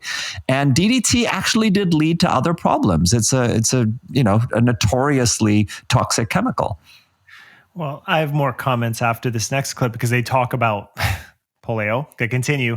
But I will just mention that if you want to wrap your head about what polio did, I highly recommend Philip Roth's book, Nemesis, which talks about the polio outbreak and what people were experiencing in Newark in the 30s. And I 30s and 40s. I grew up about a half hour south of Newark. There aren't any farm ponds in Newark. That's one thing I can be maybe way back in the day, but not at that time. But interesting idea. Let me say one other thing about DDT. The hypothesis that DDT caused polio to become more rampant carries very little scientific weight. And part of why I feel confident saying that is it's such a controversial and now banned substance. It's been found to have so many environmental and carcinogenic dangers. It's been super well studied. And there's no strong case being made for it in relation relationship with polio, nor to the ending of it being in circulation, fitting with, polio being eradicated instead of the vaccine being what we get to thank for that. So this is really about that larger narrative. And these guys are just trying to shoehorn everything into that same story, using correlation as a basis for causation. We can draw this timeline and say, well, DDT, polio, it must be a match. They have to. I mean, because especially for Kennedy, I mean, everyone is pointing to the fact that polio vaccine intervention was hugely important. And so if you're an anti-vaxxer, of course, you're going to go and be like, well, guess what? I have this. But let's hear them talk a little bit. This wouldn't be a conversation. Here we go. Spirituality if we didn't talk about Bill Gates. How do you anticipate that Bill Gates is going to be writing you a big check for that fund? Bill Gates is a huge opportunity, because if you look at 2 months before the outbreak of the pandemic, we get a big Netflix series on Bill's brain. Incredible timing there. This is the most public thing that Bill's ever done, is this Netflix series on himself and all the books he reads and all the Diet Cokes he drinks. And from a physician standpoint, I watched that and said, wow, he is going to be very well preserved in the grave, because when you drink Diet Coke, it actually turns into formaldehyde. And so his tissues are full of formaldehyde. So he may never rot in the grave. Enough Diet Coke there for preservation. But from a bigger standpoint, when you see him sitting down with Warren Buffett in the cafe, and he's drawing out on his napkin, like, well, we went in and attacked polio over here, but then it popped up over here in northern India. And so then we put people on bikes and we infiltrated there and we got it suppressed there, but then it popped up over here. And he's playing this whack-a-mole game with polio in northern Italy right now, or northern India right now, because he's got this mindset of like, I can outthink this virus. I can outthink it if I can just do the right things and put enough money into it. But what is obvious from my standpoint, with the radical explosion that happened to my old paradigm, if I'd watched that 10 years ago, wouldn't have even thought about it. Yeah, he's on a journey to try to beat polio. What became so obvious while I'm watching that is the scientists that are advising Bill Gates and his funds handed him a two-dimensional chessboard, and he's trying to move the checkers around on this board in this two-dimensional plane, and he can't win, because the microbiome is a three-dimensional ecosystem, which is soil, water, and air. The air we breathe, 10 to the 31 viruses. The water that we bathe in, 10 to the 30 viruses. The soil we eat from, 10 to the 31 viruses. 10 to the 31 is 10 million times more than stars in the entire universe. Like, these are massive numbers of viruses. And here he's trying to beat it out with this little human strategy. There is no human strategy for balance with the virome. It's a biology strategy. It's a Mother Earth strategy. Humans are a tiny little piece of the puzzle. And so I'm excited to hand Bill Gates a three-dimensional model. I say, you know what? You want to stop epidemics in India of any type, whether it's endemic polio or HIV, or you pick your thing. I can show you how to beat that in less than a decade by changing the innate immune system of that population. And we did it in the United States successfully to eradicate polio. We didn't do that with a vaccine. We did it through changing the ecosystem around those kids. So we chlorinated pools. We put kids into an environment where they were no longer bathing in those warm environments that would proliferate the milieu for that virus to overexpress itself in the environment. We stopped irradiating the tonsils of children. We stopped cutting out the tonsils of children in the 1970s, finding out that universal tonsillectomy was a terrible idea, because that's the beginning of their innate immune system as well as their adaptive immune system and their upper respiratory system. You give them back their tonsils and stop swimming in warm pools in the middle of summer, suddenly polio was gone. Did you follow all that? I mean, we started with Diet Cokes, and we ended up with him somehow having been part of eradicating polio. I just want to point out first, again, the trance style, like there were so many things in there that just were interconnected, except for in Zach's brain. And first of all, just what is that about Bill Gates? Like, he is the boogeyman they have to invoke. There was a whole on the Monday's episode on the bonus, with Tim Kennedy and JP, just throwing in Bill Gates just for no reason. It's like, I have to get this in there. And this idea that not swimming in warm pools and not getting your tonsils out cured polio. That's what Bush is saying right there. Totally. Yeah. Yeah, I don't even know what to say about it. I mean, you kind of have to like break each phrase or sentence apart to try and follow what he was saying before he changed the subject. But this is the clearest conspiracy assertion I've heard from him. Right? That what a coincidence that Netflix comes out with this documentary right before the pandemic. Oh my goodness, that Bill Gates has this opportunity. But you know what? Your old paradigm was correct, Zach. Bill Gates really is using his money and time trying to eradicate polio in poor countries like it has been eradicated in wealthy countries using a vaccine. And I really want to say shame on you to both of these guys, because they're discrediting of this incredible philanthropist who I see Bill Gates as being that. He may have his flaws. He may have also have been and still be a capitalist in certain ways, but it's just the smearing that goes on with him, and then trying to fit it into this just BS grandiosity about claims of attunement to Mother Nature and how with his special 3D model he could solve the problems Bill Gates is having in a single decade because he's got the secret sauce. It's just appalling. Because we didn't even flesh all that out, but there was a moment where, Bush just says he can solve basically all diseases in a decade. To that claim he makes, and it's just absurd. And also this, again, getting back to Gates, first off, I hate Windows. Like, I've been a Mac user for a long time. Me too. Me too. It's not like there's some big conspiracy. But again, what's like underlying all of this? What is the conspiracy? I linked to an article that just came out today on JAMA that shows that right now the U.S. Health and Human Services Department has announced that they are going to be covering vaccines in all 50 states, DC, Puerto Rico, and the Virgin Islands. 60% of pharmacies in everywhere that America has a footprint, the vaccines are going to be made available for free to people. So it's a scam. What is this? What is the conspiracy theory leading to? Yeah. Paul Offit, who created the retrovirus vaccine that gets a lot of flack for, people are, often criticize him. Oh, he was just a money monger. Somebody broke down in a book, and I should find it to reference it, but he spent 20 or 25 years working on that vaccine. And then like the amount of money he made from that, if you broke it down per year, it was a nice salary. It worked out to something like $200,000 a year or something over 25 years, but he didn't get that till after all of that work. And this idea that vaccines are this giant moneymaker. Jonathan Berman points out in our interview in the book that vaccines account for 2% of pharmaceutical profits every year. And so I just don't understand what the conspiracy theory is.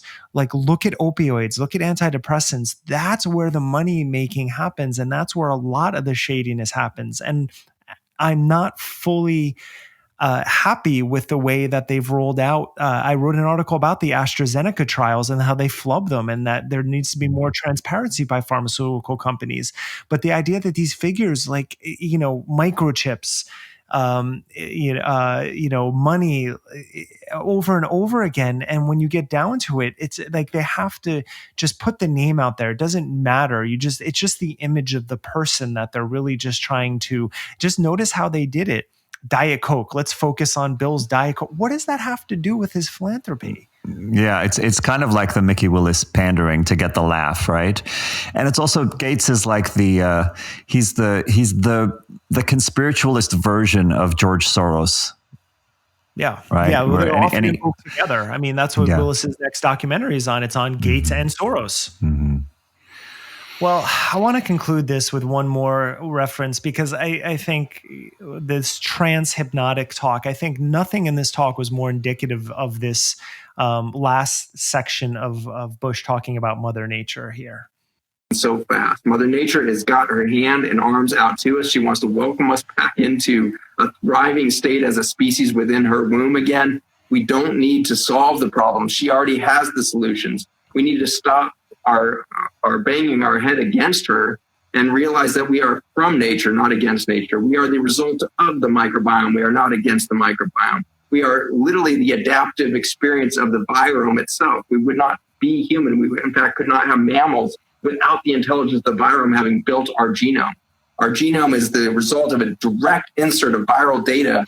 52% of the human genome directly inserted from viruses over the last few billion years. So we would not be here without the virus. We would not be here without the health of the microbiome within us.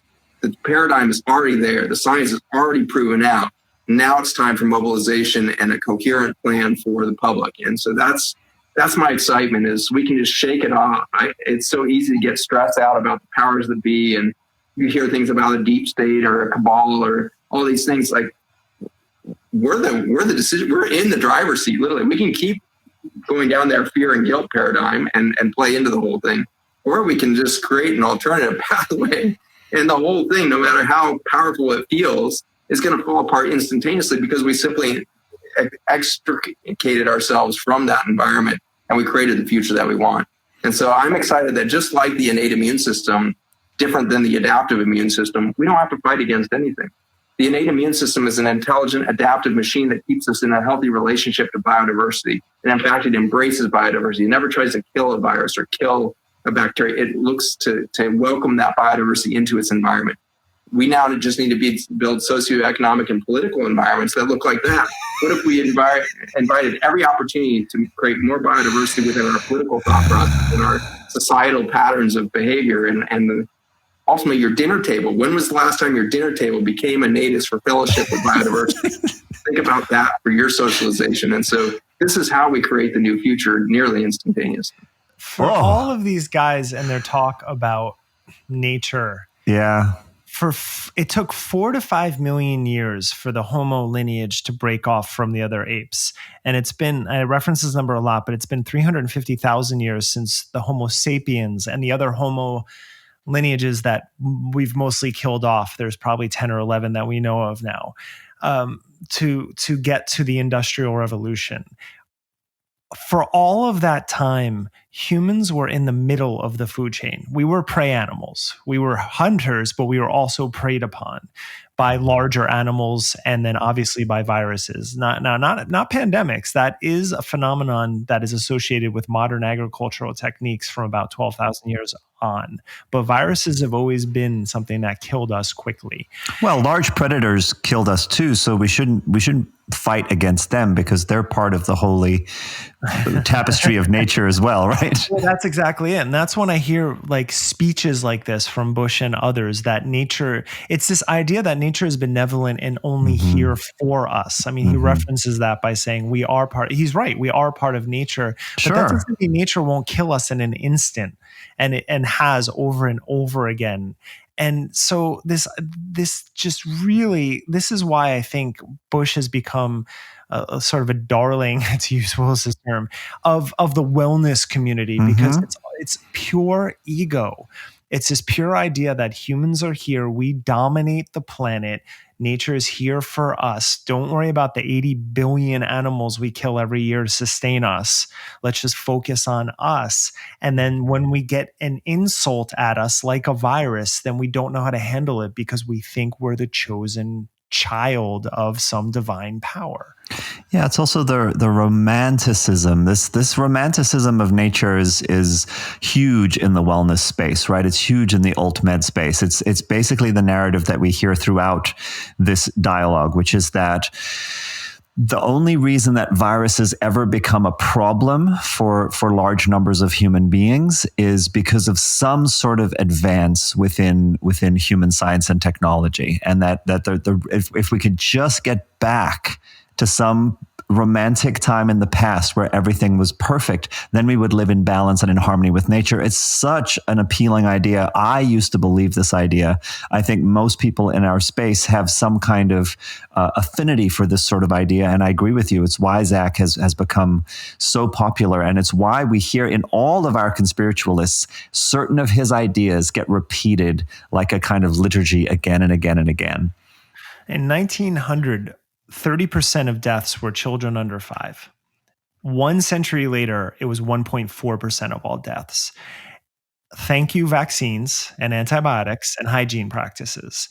And if we were in a state where 30% of deaths were, again, children, I don't think we'd have the grandiose beliefs that we now have.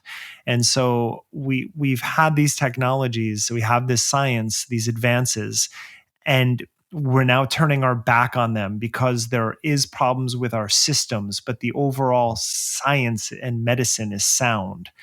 And that you nailed it, because this romanization of who we are is going to be at least part of our downfall.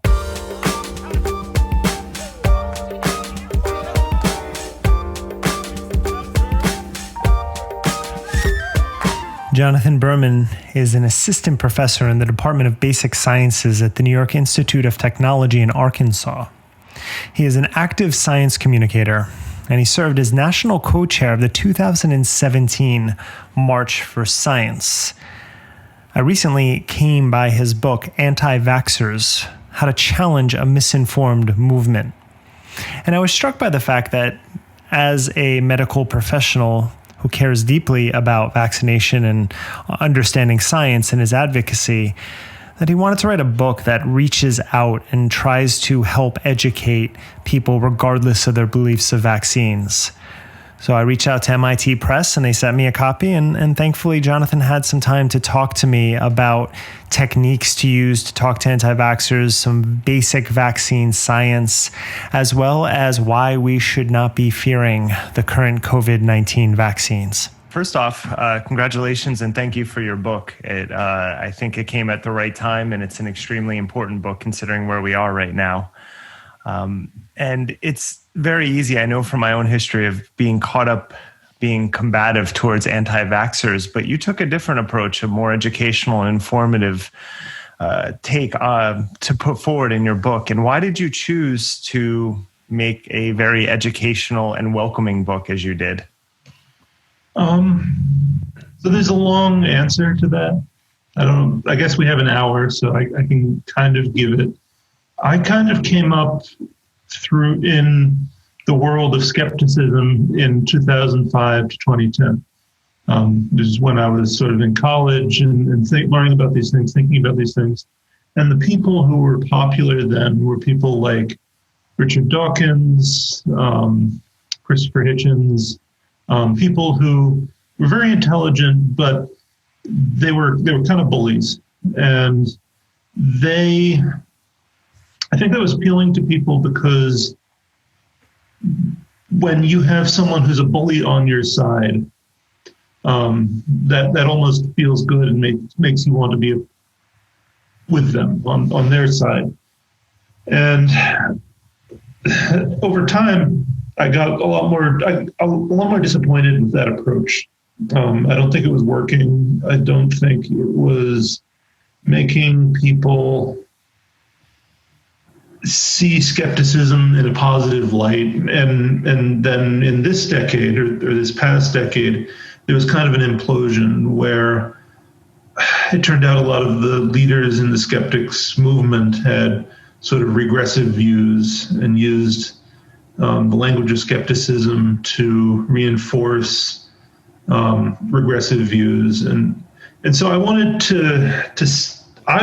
to have a version of skepticism that kept what I think is the positive part, which is, finding community in critical thinking and analyzing and being thoughtful about what's true, and also maintains compassion and empathy and what's kind of good about being a person.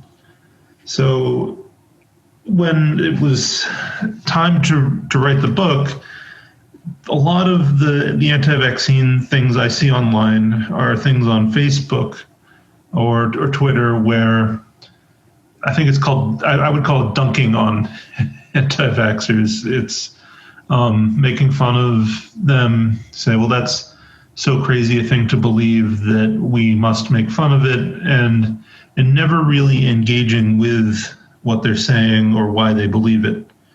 And it just didn't strike me as the compassionate way to analyze it. So the original title for the book while I was working on it was Understanding the Anti-Vaccine Movement. And the publisher thought how to challenge anti-vaxxers, how to challenge the misinformed movement was better. So I said, okay, you're publishing me. But I approached it as kind of a deep dive. What's the research that's been done on it? Why would someone take that position that seems to be anti-science? And why would someone who is otherwise pro-science, someone who understands climate change is happening, or someone who makes use of science in their everyday life, why would they take on anti-vaccine views? And it's not because they're stupid, right? It's not because they're malignant for the most part. It's, they're responding to normal fears and concerns that all of us have. Well, you go through some of the underlying beliefs of the vaccine hesitant anti-vaxxers. You mentioned social class, individual liberties, individual and collective rights, and changing ideas about health and medicine. What do you think are the top ones that people who are pro-vaccine and want to address anti-vaxxers, like what should we understand most about the reasons why people are vaccine hesitant? I think we need to understand that they are making a risk evaluation just like we're making a risk evaluation. They're making a decision for themselves or for their children, and they're trying to make the best decision they can. Now, they're doing it differently, and I would say they're doing it in a less reasonable and healthy way, and arriving at the wrong decision. That doesn't mean that we have to, call them stupid or act like they're foolish. It means we can sort of have that two-way conversation with them, saying, well, why do you believe that? Okay, and then explain why we believe what we believe, and then hopefully that's a more productive way to go about it. But yeah, I think I would want people to know that they're trying to, and that if we have a degree of compassion for them or a degree of empathy, then I think we can be a little bit more effective in communicating that vaccination is a good idea. In your own conversations, I know in the book you write about a female friend of yours watching a movie and that you remained friends even though you had different ideas about vaccines. But in your own history, have you been able to convince people who are hesitant or anti-vax of the value of the efficacy of vaccines? I don't see the project as being a street epistemology where I'm going out and trying to convince people. Mm-hmm. I have had people say that, okay, this book helped allay some of my fears, things like that. Or, okay, this is pretty convincing. But I've never gone on the project of one by one talking people out of anti-vaccine views, because I don't think that's necessarily the best way to go about it. I think if I did that, and I did one a month, I could convince 12 people to vaccinate in a year. I think that for me, I want to be working on how do we send this message, and what has worked in the past, and those kinds of questions. But also, since the book came out and the 6 months prior to that, I've been stuck inside. Well, you actually write. You write that you wrote the book before the pandemic hit, and you do reference it a little bit, but you make sure to say that this is more of an evergreen book in a sense, historically. But now that there is a coronavirus vaccine and it's starting to be distributed, what threats do you see that the anti-vaccination movement has on the health of our society, given this current situation? Yeah, so since I wrote it, a lot has happened in the vaccine world, which sort of makes it out of date the instant it's published. There has been a growth in the anti-vaccine movement since then, and a number I saw said something like 7.5 million people had either joined anti-vaccine Facebook groups or subscribed to YouTube channels. And those could be some of the same people. But it's still, that sounds like a lot of growth. And some of the people who have been actively working on anti-vaccine campaigns seem to be allying themselves with the anti-mask, anti-lockdown protests. And I think the anti-vaxxers get out of that an audience. And the anti-mask, anti-lockdown protesters get a set of tactics that have been honed and refined over decades for sort of anti-public health measures. And then they can kind of brand themselves as public health freedom fighters or something like that. I don't know that they'll prevent us from having enough people vaccinated to slow down the pandemic here. But I can see them, a lot of their strategy over the last decade has been finding individual communities to target. So you could see them crafting messaging to specific countries or specific subgroups. And so we'll probably have outbreaks of coronavirus for a long time. Humans were likely, and you reference this, and I hear you saying about being outdated as soon as it's published, but at the same time, I really feel that historical understanding of vaccination and the process that led us here is also always relevant, and there isn't enough writing about that. Now, you write that humans were likely to die from communicable diseases for most of history, especially since the dawn of agriculture through the 19th century, but humans seem to have short memories or a lack of historical understanding sometimes, especially when it comes to science communication. So do you think we're victims of our own success in some manner? To some degree, yeah. Looking at some of the anti-vaccine rhetoric from the 1850s, one of the really striking things was that people had forgotten how bad smallpox was in the 1850s.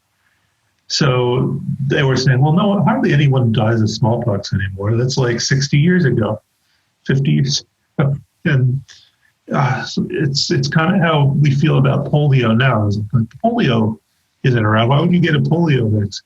Well, who's ever heard of someone getting measles? Why would you get a measles? Chicken pox? What are you, some kind of dinosaur getting chicken pox? So...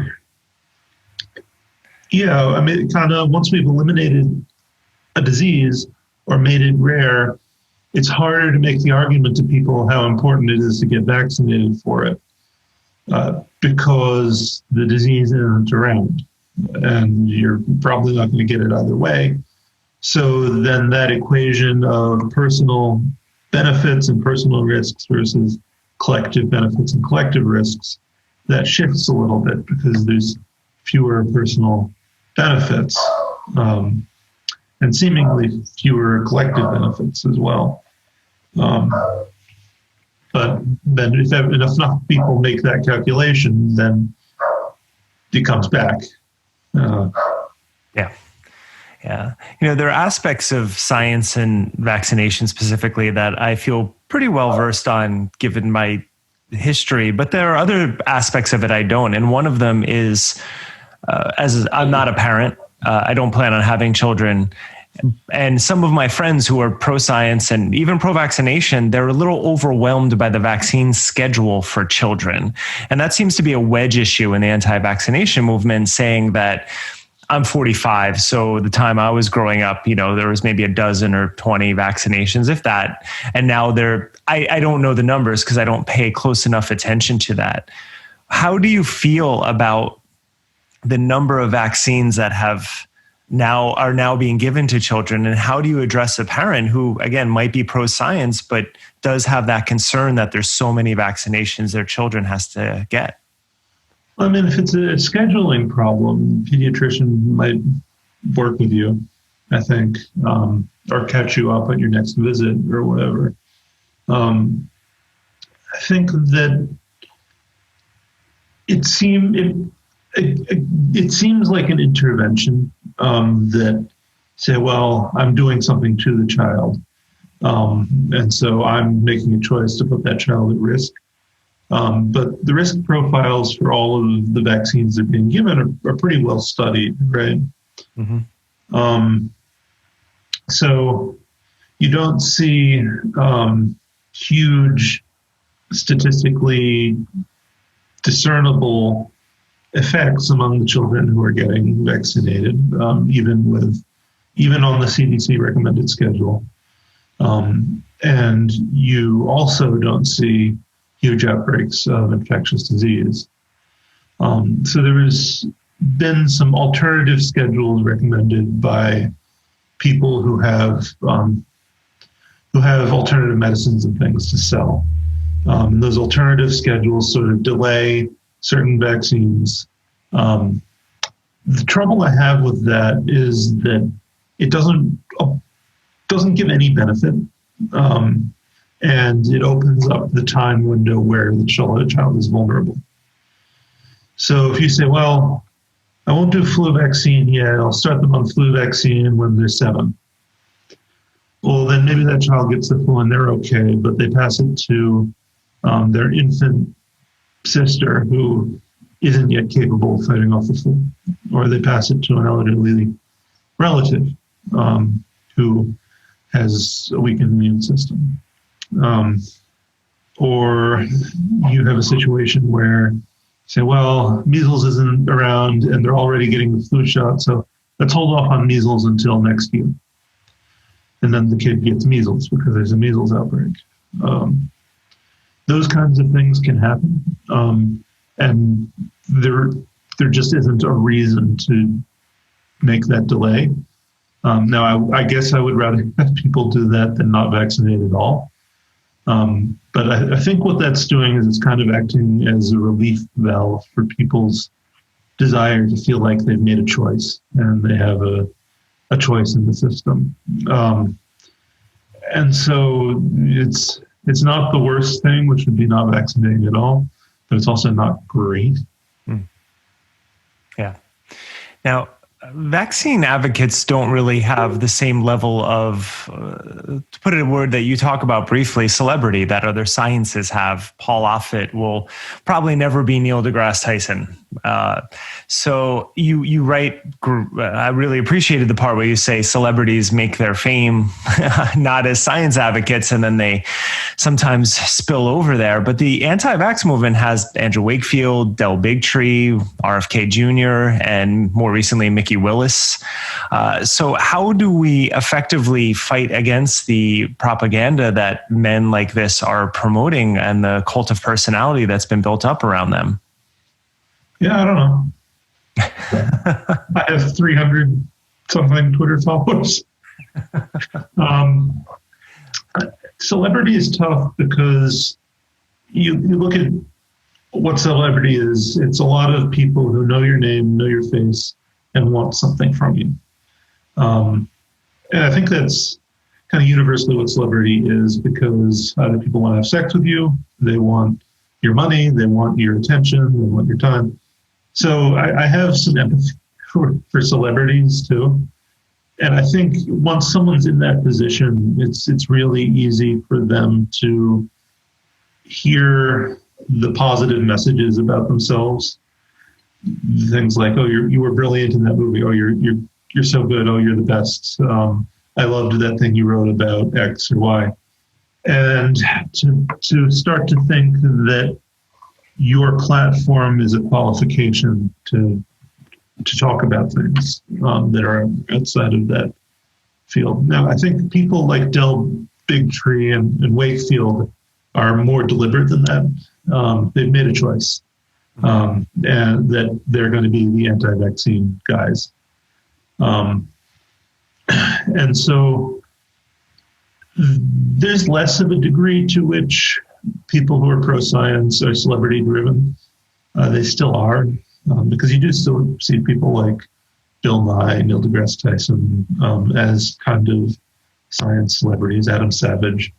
And so they have a platform that's powerful they can use to spread their message, but that's also still kind of doing the same preaching to the choir that Andrew Wakefield is, or his Del Victory is. I think there's a degree of grift in what they're doing.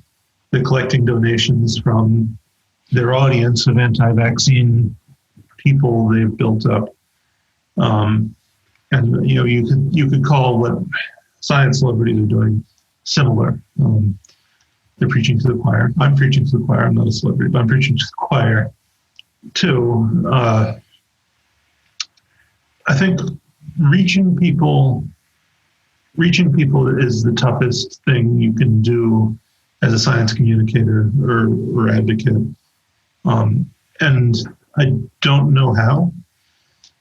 I've done it a few times. I was one of the people running the March for Science a few years ago, and that went viral. I don't understand how it went viral.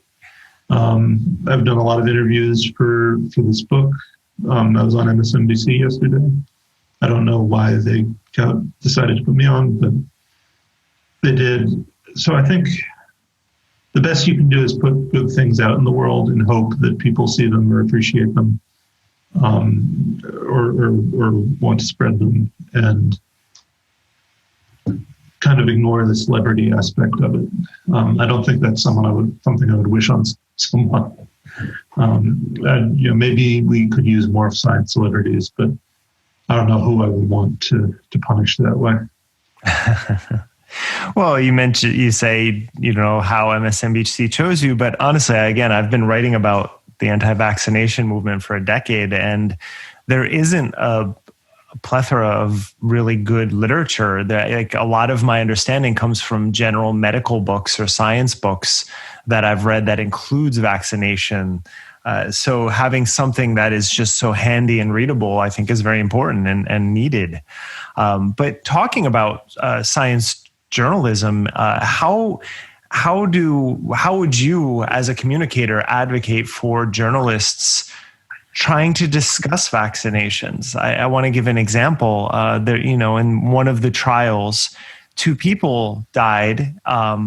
One 3 days after vaccination of I forget what it was, and then someone else 62 days after the vaccination. But I've noticed that some anti-vax newsletters are using this as evidence that you can die from it, even though they were completely unrelated deaths to the vaccination. So, and the BBC covered it, which is important, but it was sort of a sensationalist headline. And so you're getting into that problem again of 2 people die in vaccination problems. So how would you advocate for journalists covering, especially right now as we go through these trials and the rollout of the vaccines?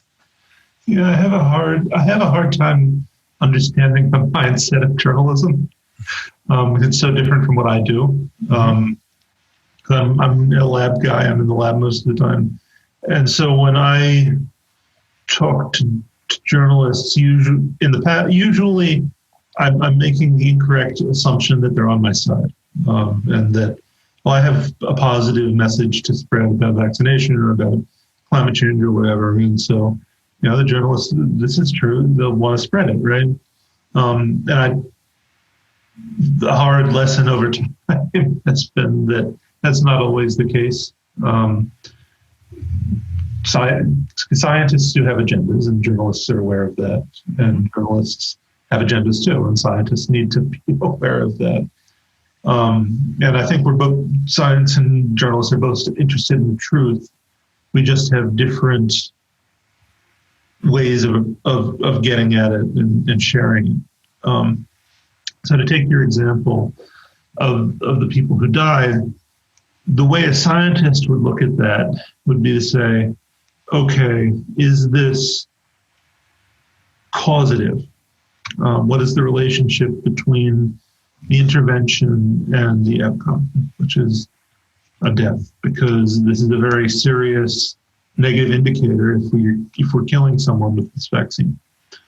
And then you do statistics, you do a numerical analysis, you use the plausibility of mechanism as a tool as well, and you make the best determination you can.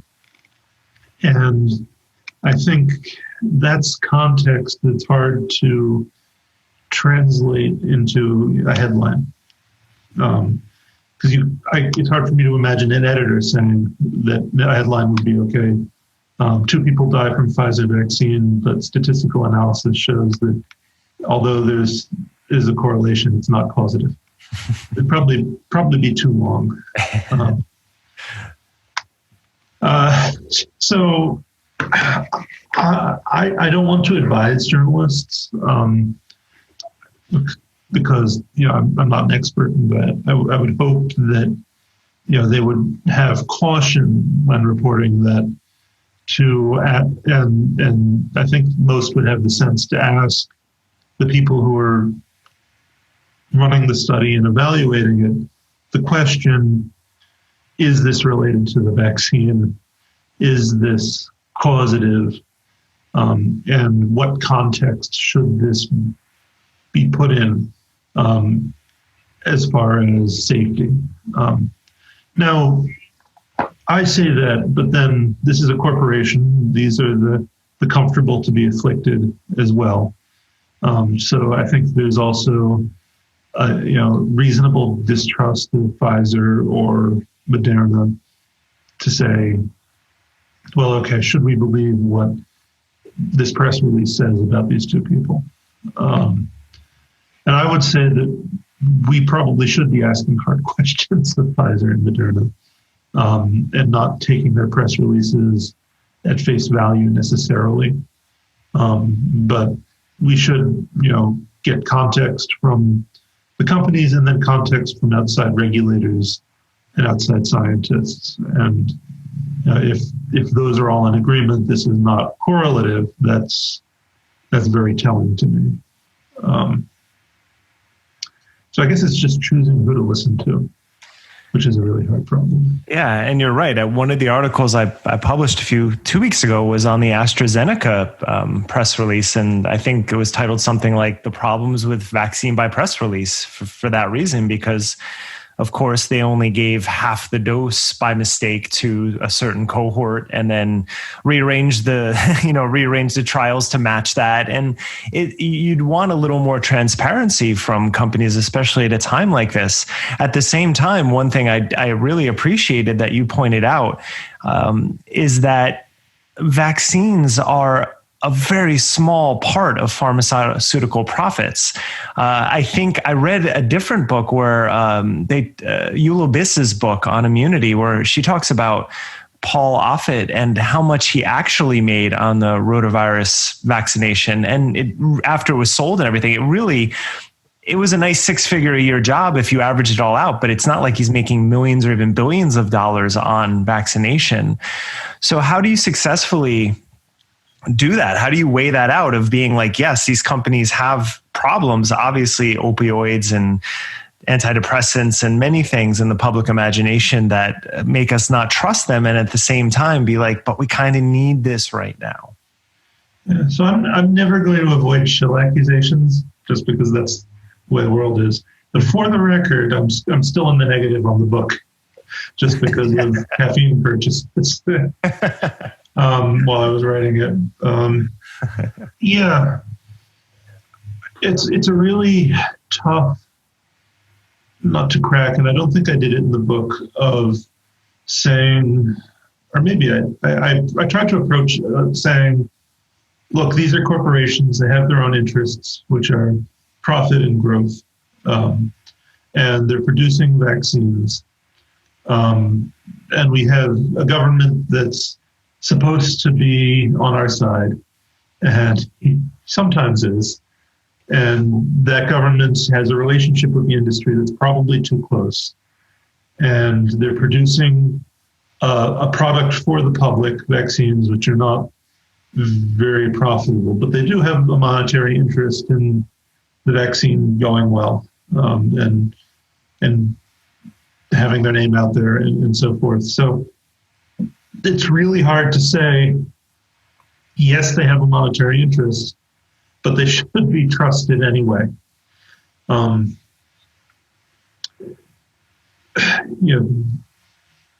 Especially when the way they've chosen to communicate statements by CEOs and press releases. As an academic scientist, that's not how I would choose to communicate. So I think everything should be in peer-reviewed publications, especially something like this. And I'm not from the industry world, so I know it's very different there. But since this is a public-private partnership, I think they need to do a better job on the public end of that. So as far as how do we responsibly send that message, I think, like you said, it's hard. Or maybe I don't know. Someone said it's a hard thing to do, and I think the best that can be done is to acknowledge the shortfalls of that partnership at the same time as being realistic and honest about what the benefits are and what the reasons to be optimistic are. I would never say, well, we should only, or you should only report on the positive things about vaccines. I think that would be dishonest. Or the only positive things. I think that if they have the transparency to explain what mistakes they made and so forth, that would actually improve a lot of people's perception of the safety of the vaccine. Because then they say, okay, well, when they did make mistakes, they owned up to it. Yep. Yeah. I want to ask one more communication question, and you kind of touched on it when you were talking about alternative treatments. I listen to a lot of these podcasts and watch videos of people who are in the anti-vaccination movement, and you will hear them during the podcast argue that we've only had 3 months of trials and there's no long-term evidence over what these vaccines are doing. And yet at the very beginning of the podcast, they're selling magnesium supplements, for example. And I looked into the science, and yeah, it does have some benefits, but what they're selling it for is definitely not something that's been proven. I know anti-vaccination advocates who do Botox, and they complain about not knowing what the ingredients are doing in vaccinations. And, I've come from the wellness world where it's a $40 billion a year industry where all sorts of supplements are sold that have never been clinically tested in any capacity. So how, when you come up against that, how do you communicate about the ingredients, the fact that the levels of aluminum and thimerosal in the vaccines aren't going to harm you, and that everyday products probably could harm you more than that? Yeah. Well, first of all, I think there's an inclination to point out hypocrisy when we find it. The supplement people are the people who have a financial motive to say, well, you don't know what's in vaccines, and then sell you totally unregulated pills full of something, right? That's hypocritical. But on the other hand, I don't think hypocrisy matters because it doubles my chances of agreeing with them. They're saying if their argument that something is wrong in the vaccine or bad in the vaccine is valid, then we should consider it. So I think it's important to take each of those claims at face value and fairly evaluate them. Just kind of what I tried to do in the book is to look at the claims about aluminum, claims about bovine serum, claims about mercury, claims about, and you can kind of do that ad infinitum, right? But I tried to pick the biggest ones. Now, the coronavirus vaccine, these are actually very simple formulations as far as what's in them.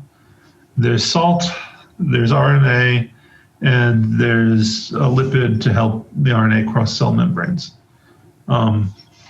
So if someone says, well, there's aluminum in that, you can say, well, not in this one.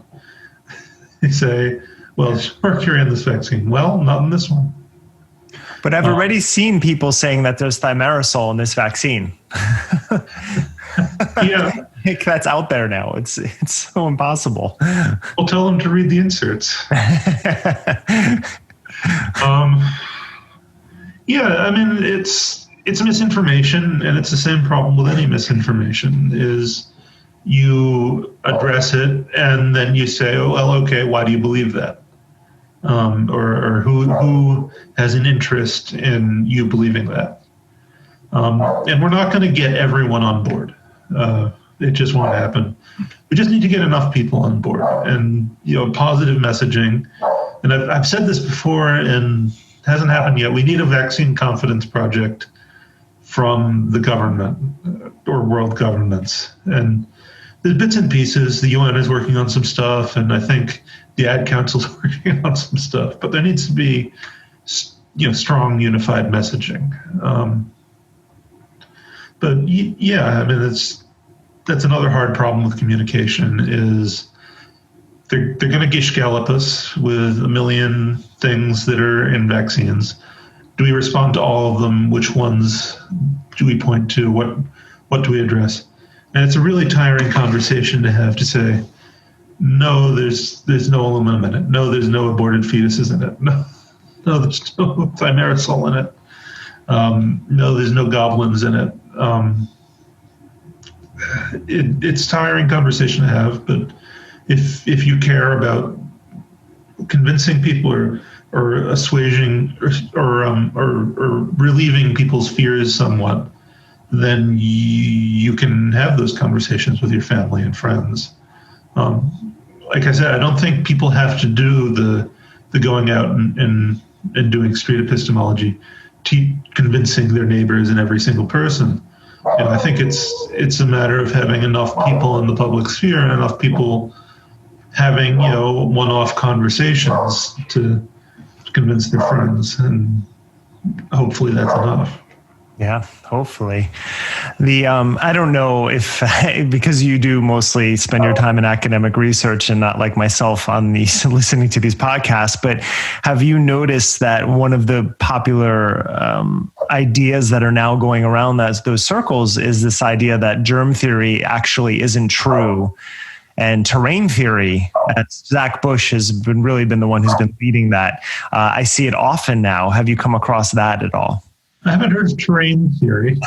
What is terrain theory? Well, when germ theory was being developed at the same time, there was this is coming off of miasma theory. There was this idea that all sickness comes from the environment. It's not germs. It's specifically your relationship to the environment. So it actually has some crossover with miasma theory and, the vapors coming out of the air. But this is a little more holistic in a sense that it's the sand and the sun and the oil. It's the terroir of the... Yes, exactly. Yeah, that's giving you illness. I haven't heard that one in particular. But I mean, ultimately, to go as far back as to say germ theory isn't true, and the mountains of that's just at the level of evolution denial and climate change denial and all of those other things. So, people who are living in a science-based worldview aren't going to be swayed by those arguments, and people who aren't. I don't think that particular argument is what's convincing them not to live in a science-based worldview. I think they're in that worldview, and this is a justification for a behavior that they want to take part in. So if you knock down terrain theory for them, well, then they'll just move on to another idea. There's a more fundamental problem than the terroir of whatever city you're living in. Okay. Well, the book is out again. I really appreciate it. I have a feeling I'm going to be referencing it a lot moving forward. What are you working on now? Any research or another book or anything of that nature? I'm working on a lot of things. Semester's winding down teaching-wise. In the lab, I have a COVID-19 related project going on, so that should be interesting. I have an idea for another book, and I have 10,000 or so words written about this will sound crazy, but my idea is that a lot of the failures of the environmental movement can be traced back to some of the ideas of Thoreau and transcendentalists from the 19th century, and sort of this illusion we have of being totally independent and able to make our own way in the world without other people. And I think that mindset of people are bad and necessarily destructive to nature, and nature is God, therefore we must protect nature, has sort of filtered forward into modern environmentalism, and I think modern wellness culture to a degree too, which is how we end up with things like anti-GMO activism and anti-nuclear activism as well, which are, I think, harmful to efforts to feed the world and fight climate change. Yeah, that's fascinating. The roots of Thoreau and Emerson are in Vedanta and Hindu literature. Thoreau's father, I believe, was an editor who was translating some of the texts, and that is very also related to the modern yoga and wellness sphere, is their thought and that rugged individualism, and the idea that nature is only benevolent. That's something that persists as well. This idea that if you just drink a lot of green juice and take these supplements and then meditate, that you're immune from disease, that persists, and that's constantly problematic. Yeah, well, so there's also roots in Romanticism and the German strain movement in Germany. And there's a very telling passage in one of Thoreau's less read books where he comes across a shipwreck, and there's a bunch of dead people, and he kind of looks at it and he's like, I kind of take the ocean's side here. These people are ruining the landscape. And I think, I see that as kind of like a really anti-humanist view of things, and kind of I don't like that. And so carrying that forward, we have like a really hard challenge of humans are destroying the environment. And we're encroaching, and we're an invasive species. And so we have to be more balanced between human needs and finding ways of maintaining and protecting the environment, and balancing that against balancing those two things. And I think that if we have environmental movement that's solely focused on the idea that certain things are unnatural, without a strong definition of what nature is, and certain things are natural, and natural is good and unnatural is bad, and what my company sells is natural, then I think that slows down progress. So those are the kind of ideas I'm thinking about right now, and trying to turn into something coherent. Hello, faithful listeners. I want to thank Derek and Julian for taking the reins this week as I'm away from home, helping to take care of a family member at the end of life. It's not an easy time, but I still want to contribute some, I guess you could call it field commentary, related to this episode's larger theme of who gets to say what about public health and about the people who work in it. So I'll take a few minutes to describe and pay tribute to what I'm seeing healthcare workers do. And I want to do this to counter what a lot of conspiritualists are saying about them. I don't think any of us knew when we started this podcast that we'd be covering an absurd cruelty during the pandemic, that conspirituality would go so far as to cast the healthcare worker in general in a defamatory light. In hindsight, it makes a kind of sense. After all, nurses and doctors work within a highly regulated and difficult to understand process and discourse. They work in a landscape that is homogenized by globalism and validated by institutions. And encountering these workers generally means that something has gone very wrong in our lives. And so their world is a complex space of disruption, which most people don't want to enter, and then they feel helpless when they do. There is no sovereignty in a hospital for anyone. So it's not surprising to watch New Agers find healthcare workers not only threatening, but worse, as if they're walking proof that science and regulation and corporations and the state are all attempting to control our lives and even our deaths. And I suppose it's not surprising to watch COVID denialists take that extra triumphant step and dehumanize healthcare workers as brainwashed or stooges for authoritarianism. We are, after all, living in an age in which institutional abuse is being uncovered in so many sectors. It's hard to trust the way that anything is ordered. Now, as a Canadian, I can't help but think that while many people have had traumatic encounters with conventional medicine, the center of alt-health libertarianism in the world really is the United States.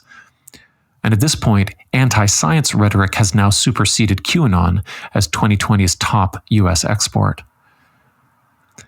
Because in the US, predatory insurance automatically excludes so many people from regular, empathetic engagement with healthcare workers.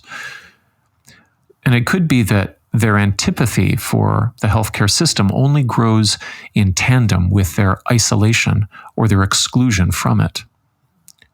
So they live in a world in which the only heroic doctors are those who rebel against being doctors, those who have come to hate their profession and often their colleagues, those who can confirm their suspicion that doctors are cold, uncaring, greedy, and even murderous. But of course, a lot of what they're really describing is just capitalism, not science, not doctoring, not caregiving. But because it's inconceivable to challenge capitalism, the rage has to find somewhere to go. Now, I've already said a little bit in previous episodes about how it was 3 medical experiences that shook me out of my own low-grade wellness environment contempt for contemporary medicine. So 2 cesarean births in my own family, and then 1 deep vein thrombosis in my left leg. Not only did I and my family get excellent care, not without bumps in the road, but excellent care, but more importantly, I witnessed excellent care being given all around me. And for some strange psychological reason I can't quite put my finger on, sometimes it's easier for me to appreciate the thing that I'm receiving if I really see how it impacts somebody else. So just over the past 4 days, while this life event has unfolded, I've seen doctors and nurses and personal care workers retain composure and clarity and patience in the midst of a lot of chaos, fear, and grief. I've seen medical transport workers hold space and dignity as they bring the dying home, and as they turn the basic manual labor of lifting chairs and stretchers into acts of kindness and even nobility. I've seen them all study their charts with discipline, but also puzzlement and humility. I've seen personal care workers make things that might seem humiliating to a person feel utterly normal. I've seen palliative nurses meticulously measure out pain medication into a little pump that pulses like a tiny little robot heart.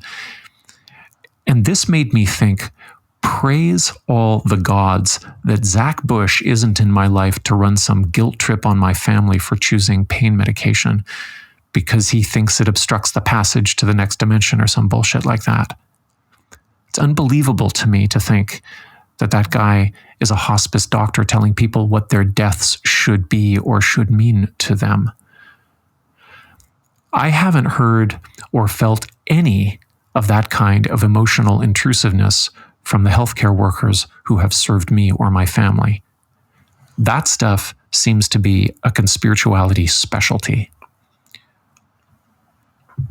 Now, I have heard a lot of the other stories that surgery has its share of egomaniacs, that nursing is plagued by disordered sleep and sometimes eating, that EMS folks are stressed to the breaking point and can develop trauma disorders and substance issues.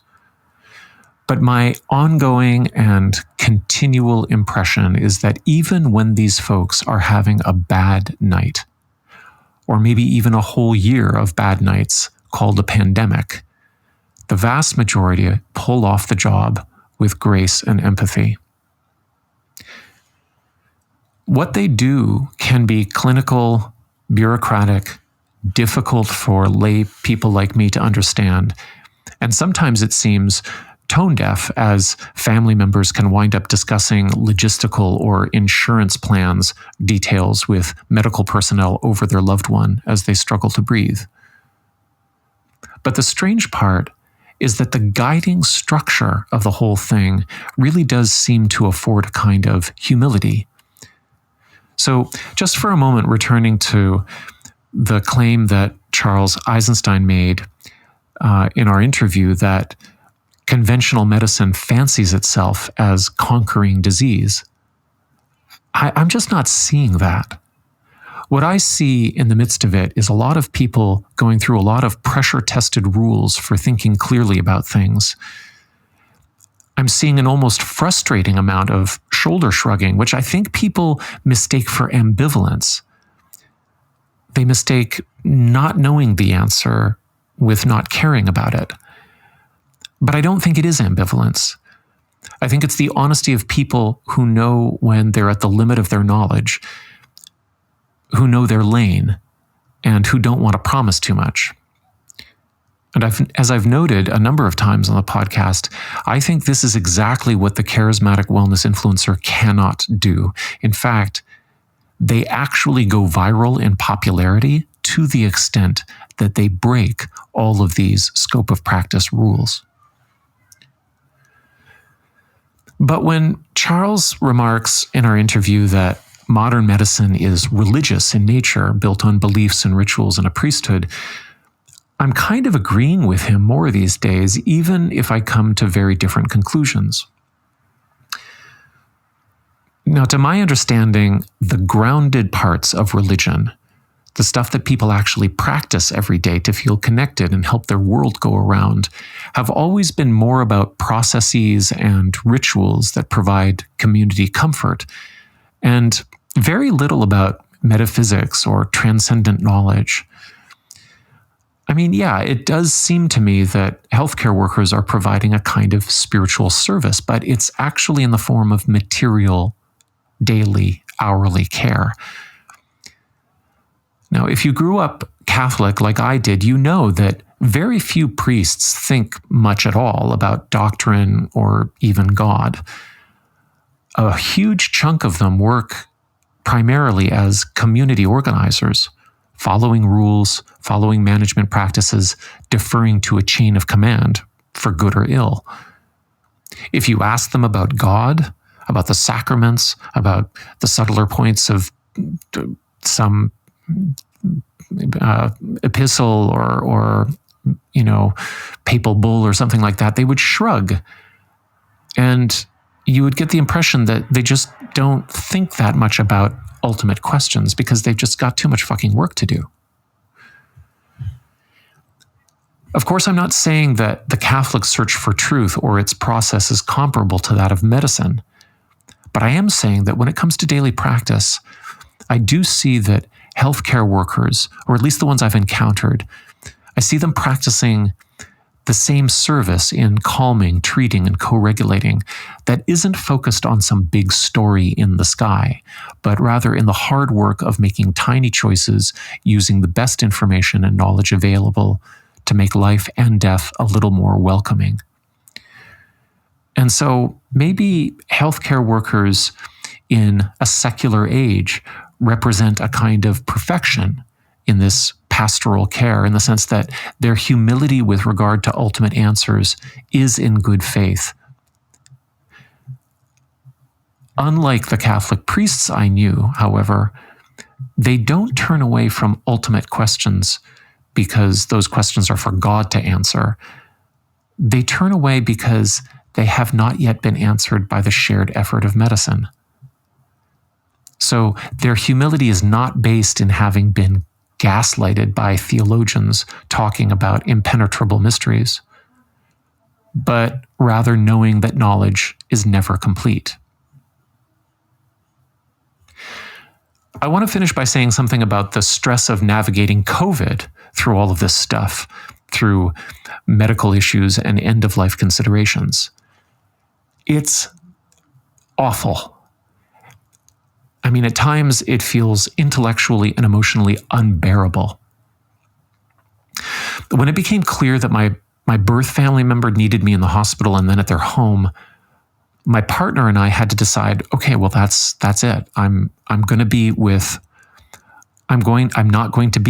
her or our two boys for Christmas and for 10 days after it's all over, because I'll be exposed to the virus. And I'll be exposed by who? I'll be exposed by all of these good healthcare worker people who will be helping with the care through their daily activities. It's just an unavoidable irony. So committing to nursing my family member by hand means separating from another part of my family, and this just does not feel right. There's also this terrible part of the old phobia about the dying person. The fear around death, the taboo around death is compounded by the virus.